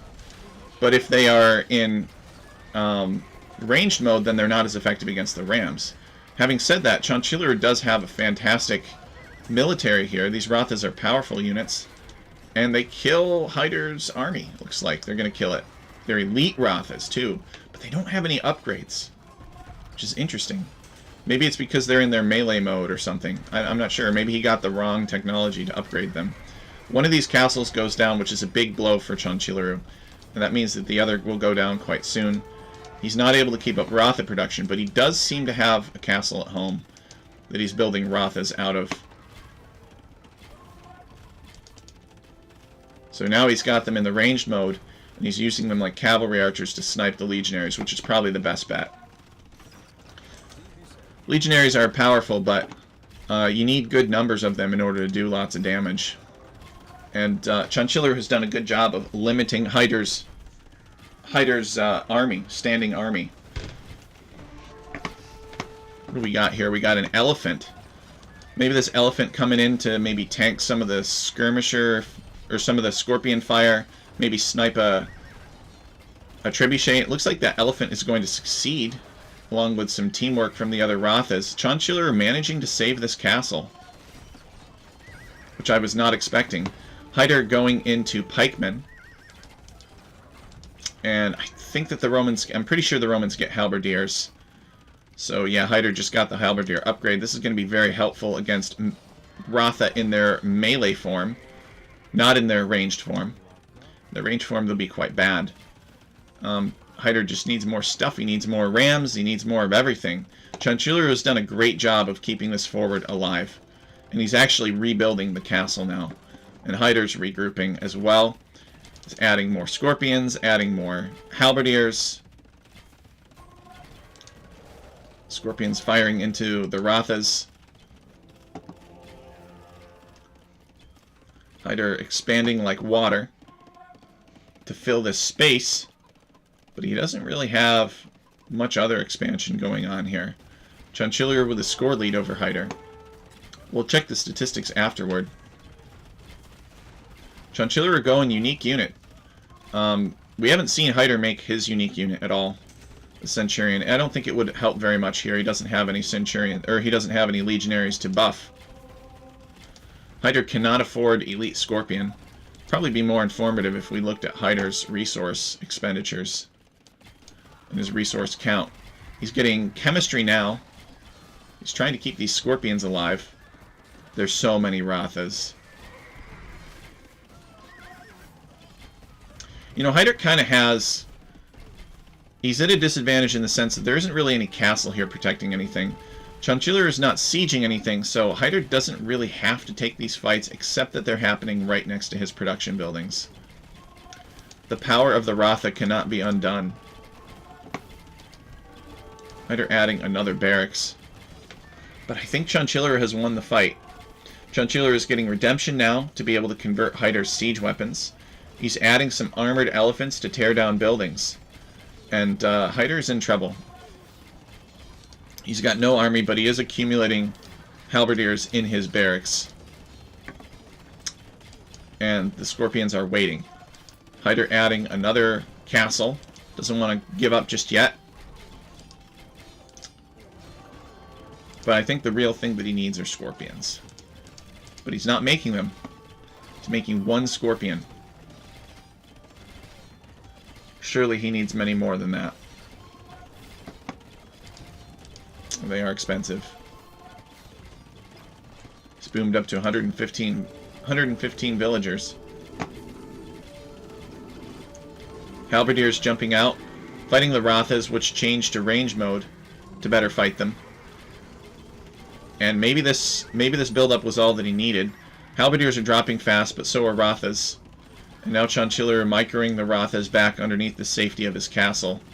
So I don't know how long these halberdiers are going to last. Oh, actually, these monks are converting the buildings. That's even worse. Oh, boy. So this barracks is now under the control of Chanchulero. And Hyder's castle has crumbled. Forward castle has crumbled. Hyder's in big trouble. Chanchulero has broken in here and destroyed Hyder's side base. Oh, yeah, this is rough. Chanchulero playing to the unique unit of the Bengalis. Very strong Rathas. What could Hyder have done differently in this game, do you guys think? I don't see Hyder in the chat, so it's hard to ask him. I can't really ask him what he thinks he would have done differently. You know, would he have maybe come out here and taken map control sooner? Was he not aggressive enough? Or was he too aggressive? Should he have built up longer and longer, you know, spared the resources for heavy Scorpion so that he could afford heavy Scorpion, and then taken better fights? What was the right thing for Hyder to do? What would have been the game-winning play for him? Let me know what you guys think. Because he is definitely on the back foot here. I don't think that Hyder, this is his plan. I don't think Hyder wants to be in this situation. You got, you know, 20 Rathas running through your town. I mean, he does have Halberdier as a defense, but Chanchulero is a, you know, 2k1 player. Is just going to keep flooding in Rathas. Hyder has some trebuchets that are destroying the buildings that he built, that his opponent converted. Brutal. Nice town, I'll take it, indeed.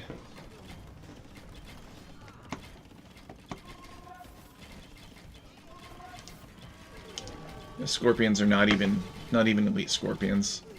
Let's check the villager count. Hyder with 80 villagers to Chanchulero's 140, essentially. So it is all but a foregone conclusion here. But free information. Hyder gets to see how Chanchileru closes out a game before calling the GG. So Chanchileru with a pretty commanding win over Hyder on this arena-style generation of Hyperrandom. Look at this KD for Chanchileru. This is really what won it for him right here. A very favorable kill-to-death ratio. Just what Hyder was making was not effective against Chanchileru's army. Chanchileru just had a very brutal setup against Hyder. He had those 2 forward castles. And Hyder did destroy one of them, but he couldn't quite take down Chanchileru's push. Maybe it would have been different if that castle had been destroyed. The second castle that Chanchileru built, denying him the opportunity to make Rothas from that castle, as well as that critical forward position.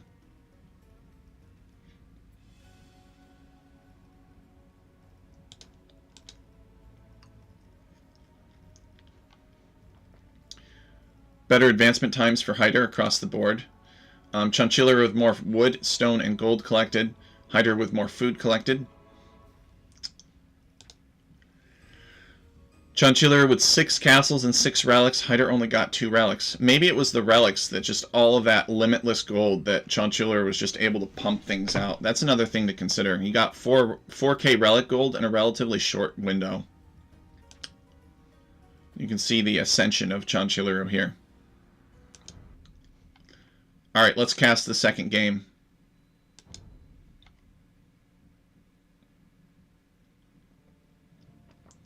So, we got ourselves Saracens versus the Italians. And we got another wall-style map. So this is more like Fortress, really. Open land map, some big, generous forests. A couple of big ice patches here that don't really affect the game too much. Although I would say that Chanchileru has more opportunity to build around his starting town than Hyder does. Hyder's space is limited, but, you know, early game, it's not really going to matter. Chanchileru playing as the Green Saracen, starting with a market. Oh, that's OP. That's so OP. And Hyder starting with a market as well, obviously, a Hyperrandom. Playing as the Purple Italians. Start with this Ivilo Scout. So shield your villagers. Don't go outside because this thing can 2 or 3 shot villagers pretty easily. Regenerate. Unkillable. He's got 180 health, so don't even think about trying to kill him. But Hyder with the home field advantage. Why do I say that? Because Hyder is playing as the Italians, and Hyder is an Italian. So that means that Hyder has to be an expert about how to play the Italians, right? If he is one. No, seriously, let's talk about the Civs for a moment. I'm sort of thinking here.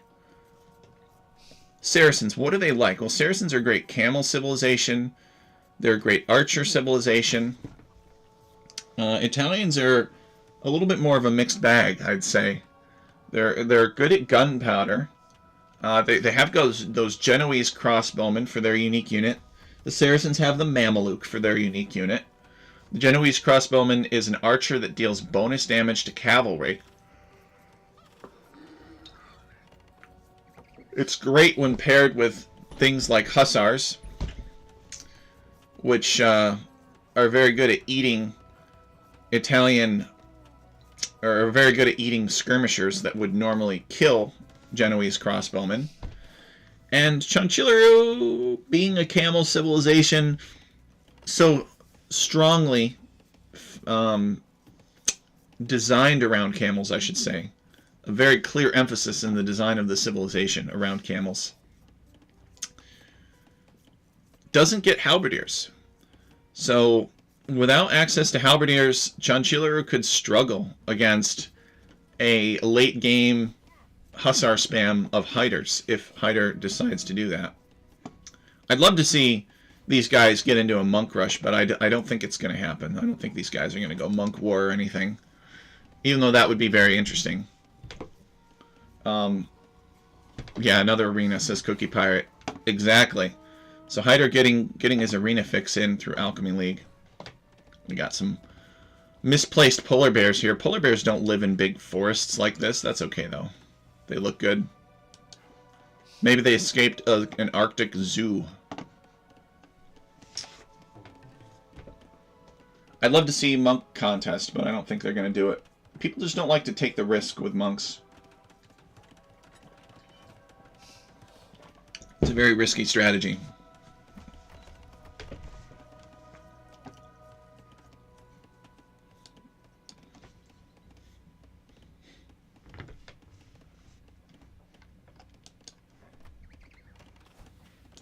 The Avilos are scouting. Fog of War. Hyder has not found Chanchiller. Again, Hyder opting for the economic approach, pushing in deer with Avilo. And Chanchiller did the same, actually. Chanchiller has not found Hyder either. What? We got polar bears and penguins on the same map. Polar bears don't live with penguins. Penguins are from the southern poles. Polar bears are from the northern poles. So what kinds of strategies would you guys like to see on this map? What kind do you think would be very effective? Do you think a castle into unique unit would be an effective play? I think a fast castle, or like a fast imperial monk treb could be pretty good. You make the castle, you make like 2 or 3 genbos, it kills, they just absolutely wreck scouts. And then you otherwise make a bunch of monks and trebuchets and you push in on your opponent that way. It could be pretty powerful. And Chanchiller coming out here, this is very dangerous. You know that your opponent has an Avilo scout with 14 attack. And Chanchiller coming out here to mill the penguins. So if Hyder finds that, Chanchiller is in big trouble. Now Hyder scouted. He actually just scouted these penguins. And he's going to see penguin corpses on the map. He's going to see dead penguin. Cookie Pirate says it's AoE, so anything is possible. You can have tame alligators and European eagle warriors. It's true. It's true. So Hyder should see these penguins dropping on the minimap. Or not on the minimap, but just in the through the fog of war. So he'll know that Chanchiller is in here harvesting penguin meat. And he'll probably come over with his Avilo scout and pick off some villagers. And even if Chanchiller is protecting this with his Avilo, you know, it still takes a while to kill Avilo. So you can totally kill a few villagers. All right, so Hyder has found his opponent, which was a priority. Surely he's going to be looking here, and he's going to see penguins dying on the mini map. Come on, Hyder. There you go. Hyder's going to come and pick off some villagers. He recognizes he's got a very powerful scout, and this is something that Hyder really needs, right? His Avilo is taking damage from the enemy Avilo, but he just killed 2 villagers, basically for free. The Avilo regenerates, so all he's got to do is run around a little bit longer, maybe swoop back, kill another villager. But even 2 villagers is a win for Hyder. He's happy about that. He's going to go inside, and Chanchiller are not going to follow him, and then he's going to push this other deer. So Hyder, he's taken the modest, you know, the kill. He's been over here. He killed a couple villagers of Chanchiller's while Chanchiller was milling the penguins. So, you know, he's happy. He's not going to lose his scout, potentially lose his scout to kill another villager. It's not worth it. Forteriger says, or ships that spit fire. That's true, we do have ships that spit fire. Really, only the Byzantines should get them. Byzantines were the only ones that allegedly made ships that could spit fire like that. Nobody else, to my knowledge, nobody else had fire-spitting ships like that. Now, let's talk about this gold situation. Very bad. This is probably a reason why Hyder felt it was so important to keep his scout alive. Chanchiller has been just taking stone and selling it, using the Saracen market, which is why he's up so quickly. Actually, he hasn't been taking stone, he's just been selling his other resources. He's just now on the stone. He's reached Feudal Age, and Chanchiller should be going to Castle Age pretty soon. Hyder's already on his way up to Castle Age, so Hyder took this stone normally. Chanchiller didn't. Looks like he tried to do the Saracen. He did do the Saracen market to manage the stone. It's only 343 gold. Hyder coming back maybe to snipe off some more villagers, and it looks like he did get a villager kill. Chanchiller eventually built a barracks here, but Chanchiller is in bad shape, I think. I think this mill was not a good idea. Was he like missing resources or something? Hyder start with food inside of it. I mean, Hyder has a full ring of farms around his town center, unlike Chanchilleru. So Hyder kind of accepted that this is a low food situation, and really I should have been talking about that more. The lack of food on this map. Hyder trying to wall this off. Chanchilleru may be seeing these through the fog of war. Let's see if Chanchilleru can see that. No, he can't. So he doesn't know that Hyder's fighting for his life against some wild animals here. But actually the wild animal's doing Chanchilleru's job for him. Hyder tries to wall off this safe pocket, maybe so that he can get these wild animals and eat them. The chickens are meaty. There's a llama here, which he doesn't know about, and then there's just a big unbuildable useless area. But there's some more gold, and that's probably the main thing. But players are afraid to go outside of their towns, right? Because this Avilo is so powerful. And Hyder, I guess, made some scouts, and he's going to pick off another one of Chanchilleru's villagers. I don't know if any of the people that were sent out here actually survived till this point. I think they were all eventually killed. All right, Chanchilleru has some stone, and he's going to drop a castle. Looks like he's going to sell the wood and buy the last of the stone that he needs. He's got a ton of villagers. And he did this last game, too. He dropped a castle, but Hyder sees these villagers coming. So he knows. Hyder knows about the castle drop. He saw the string of villagers headed toward his base. So Hyder's gonna... Where's Hyder's Avilo? Maybe he doesn't have it anymore. He's gonna build a university. He's added a second town center. Oh yeah, this is big trouble for Hyder, actually. This castle... This is a good spot for the castle because it's the sort of prominence in front of Hyder's base. You're not really going to get anything sitting on a hill above that castle attacking it. But this location would have been better, I think, because it would have denied Hyder's woodline and it would have denied some stone. But Chanchilleru may not have known about how important that stone was. Actually, there's a stone here that Hyder's currently taking. Or Chanchilleru may not have known about this woodline. Yeah, he doesn't know that Hyder's taking wood here. So Chanchilleru, I guess he is, eventually, he's taking a little bit of gold. He's so strapped for resources. What's the plan? Just take wood and sell the wood for what you need. Hyder getting fortified wall, and Chanchilleru trying to get in. He's attacking this wall segment here with his castle. No Mamelukes or anything in queue, and no monastery. So I'm not sure what Chanchilleru's follow-up to the castle drop is going to be. I would assume that he's going to build some more buildings, because he's got so many villagers on wood. And he has no villagers on food at all, which is kind of funny. And he's also going to come for this gold back here. Maybe he's realized that this is a pocket. Nope, he actually does not know that this is forested off, so it's a little bit of a risk. He doesn't realize Hyder cannot get back here, so this is actually safe. Hyder picking off another villager of Chanchilleru's, and Chanchilleru's Avilo surviving.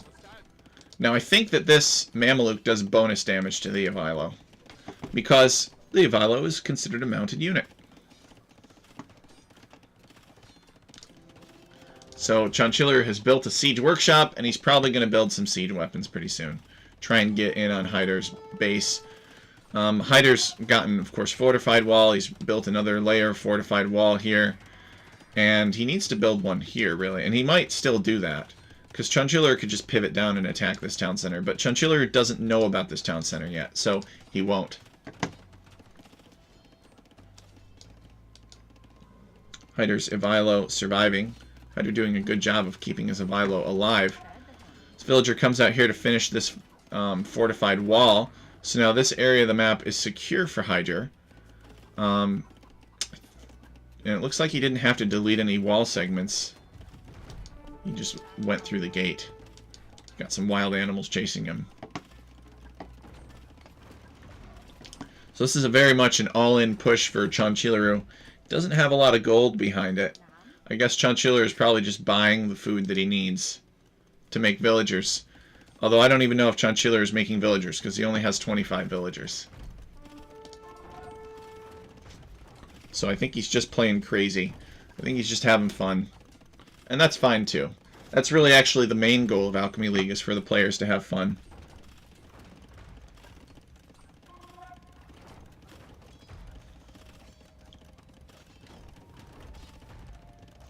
So stable is going to get taken down. And what happens after you take down the stable? Probably a Mangonel and Redemption Monk push, maybe. Could convert some buildings, take down town centers. You know, he could do damage, or he could pivot over to this side, but he doesn't know about it yet. Still doesn't know about it.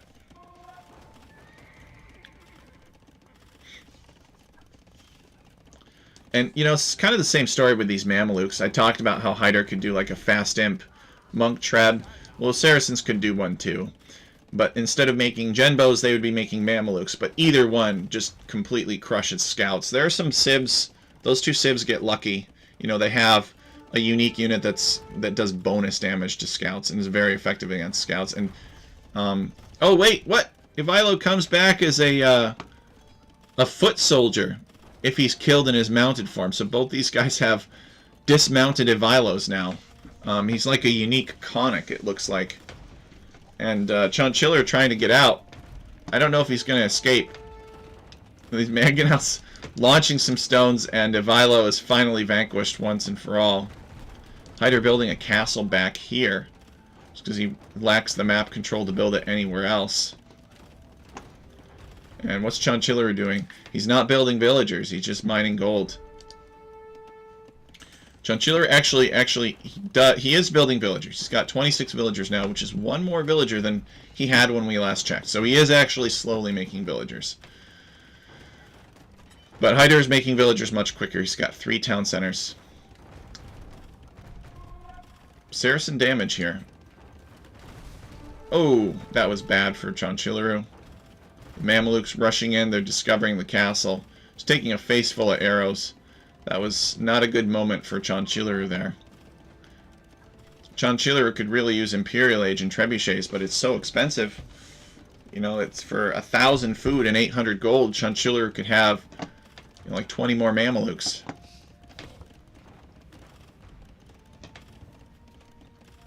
But he doesn't know about this. If Chanchileru knew about this, he would totally be down here. This is Hyder's gold mining operation too. If Chanchileru found this, Hyder would be doomed. But instead, Chanchileru decides that this is the better place to attack. Even though there are no known resources down there. There's a gold here. Chanchileru knows about this gold, and he's still pushing this side instead, which is I don't mean to sound mean, but come on, man. You're a 2K2 player. You know that there's a gold here. Just, you know, send somebody down there and go check it out. Make sure that your opponent's not taking that gold. But I guess Chanchileru assumes that the map is all fair and everything, and that there's a ton of great stuff back here. And maybe this goes to this is a testament to Chanchileru's faith in the fairness of Alchemy League maps. Is he's like, oh, there's this corner back here that my opponent has made a point of walling off. There must be something good back there. And then he busts through, and there's like nothing. Kind of disappointing. All right, here comes Chanchileru. He's gonna figure out that this is all one big ice patch. Like, wait, what? Where is everything? Where is everything? Disappointing. Where's my opponent taking resources? So he comes back here, and yeah, sure enough, there's nothing to do. He's going around exploring it. Oh, this is just one big ice patch. This is useless. All right, so now he's going to go back out through the breach he just created. He has 32 villagers now, so he is slowly adding stuff. All right, he's coming down this way. Is he going to see... These farms that we can see are just a spectator bug. He can't see these in-game. So he sees that Hyder's Imperial Age, all because Hyder was taking this gold. And Chanchileru does not come down here. He doesn't see this. He doesn't see it. Oh, we love to see clown strategies prosper, but Chanchileru, he doesn't know that his opponent needs these resources here and is taking them. He's building an outpost to give himself some better vision of what's going on. Still trying to push this fortified front. Chanchileru. It's just this. This is all you need.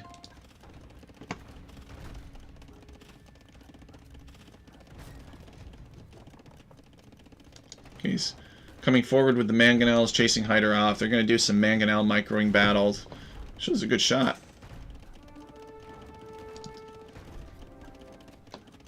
Chanchileru up to 35 villagers. Hyder's actually not doing so hot on the villager count himself either. He's got 3 town centers, but he's only got 69 villagers because of Chanchileru's pressure.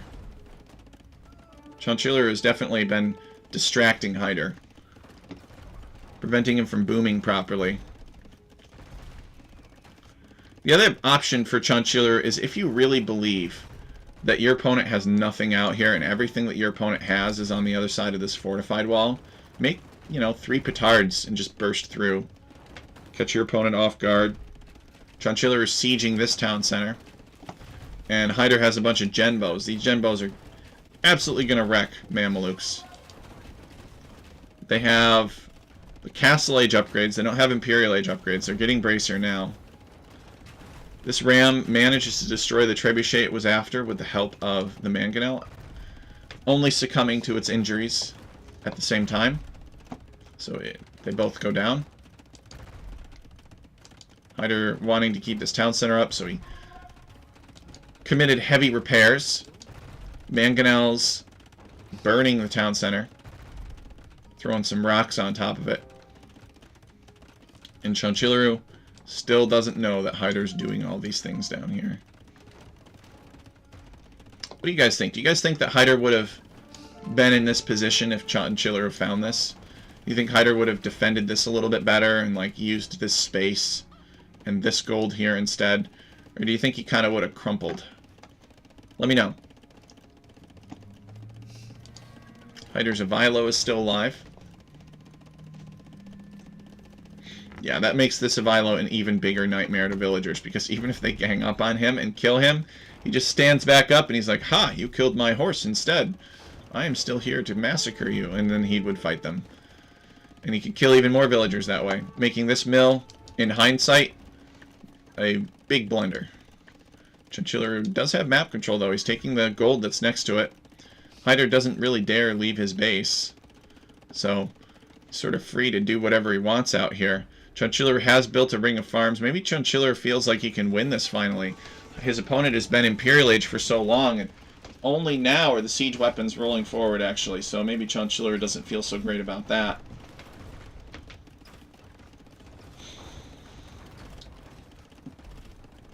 Some attrition. Hyder's going to win the game of attrition, I think. Chanchileru going to repair his castle. Siege weapons here. It's pure gold army from Hyder.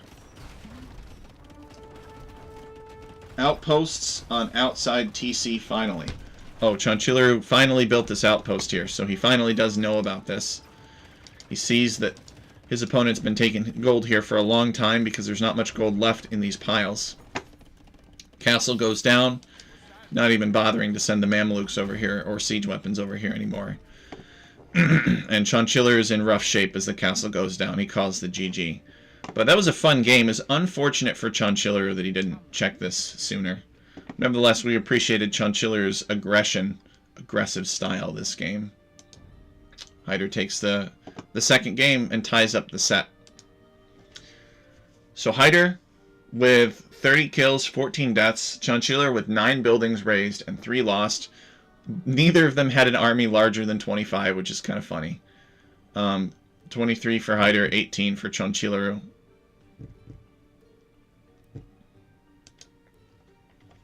So Hyder with more food and wood collected, and gold.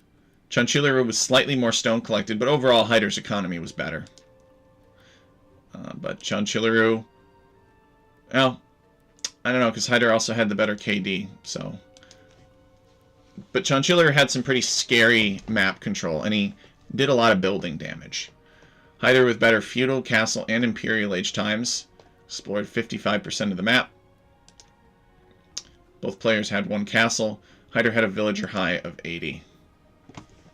So you can see the Hyder managing a slight, kind of holding here Chonchiller for a long time. He was basically the same situation, and Hyder slowly built up his military and defenses.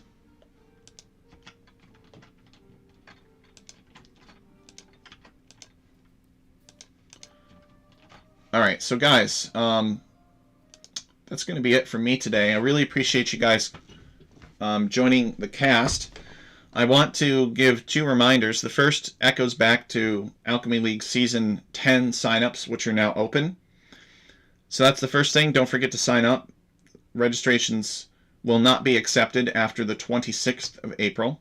The second thing is tomorrow is the last day to vote on the map contest for Alchemy League Season 10.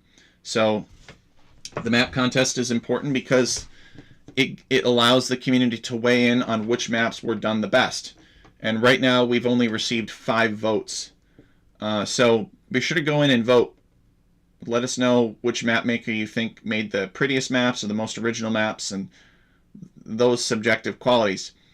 Pending the votes, that basically determines how often we see the maps in the 10th season of the league. So if you haven't voted already in the map contest, please go and do so. So those are the 2 reminders that I have for you. Sign up for Alchemy League Season 10 and vote in the map contest. Otherwise, I really appreciate you guys joining the stream today. And if you have any questions or you want to do anything, just hit me up afterwards. So thanks so much, and we'll see you guys later.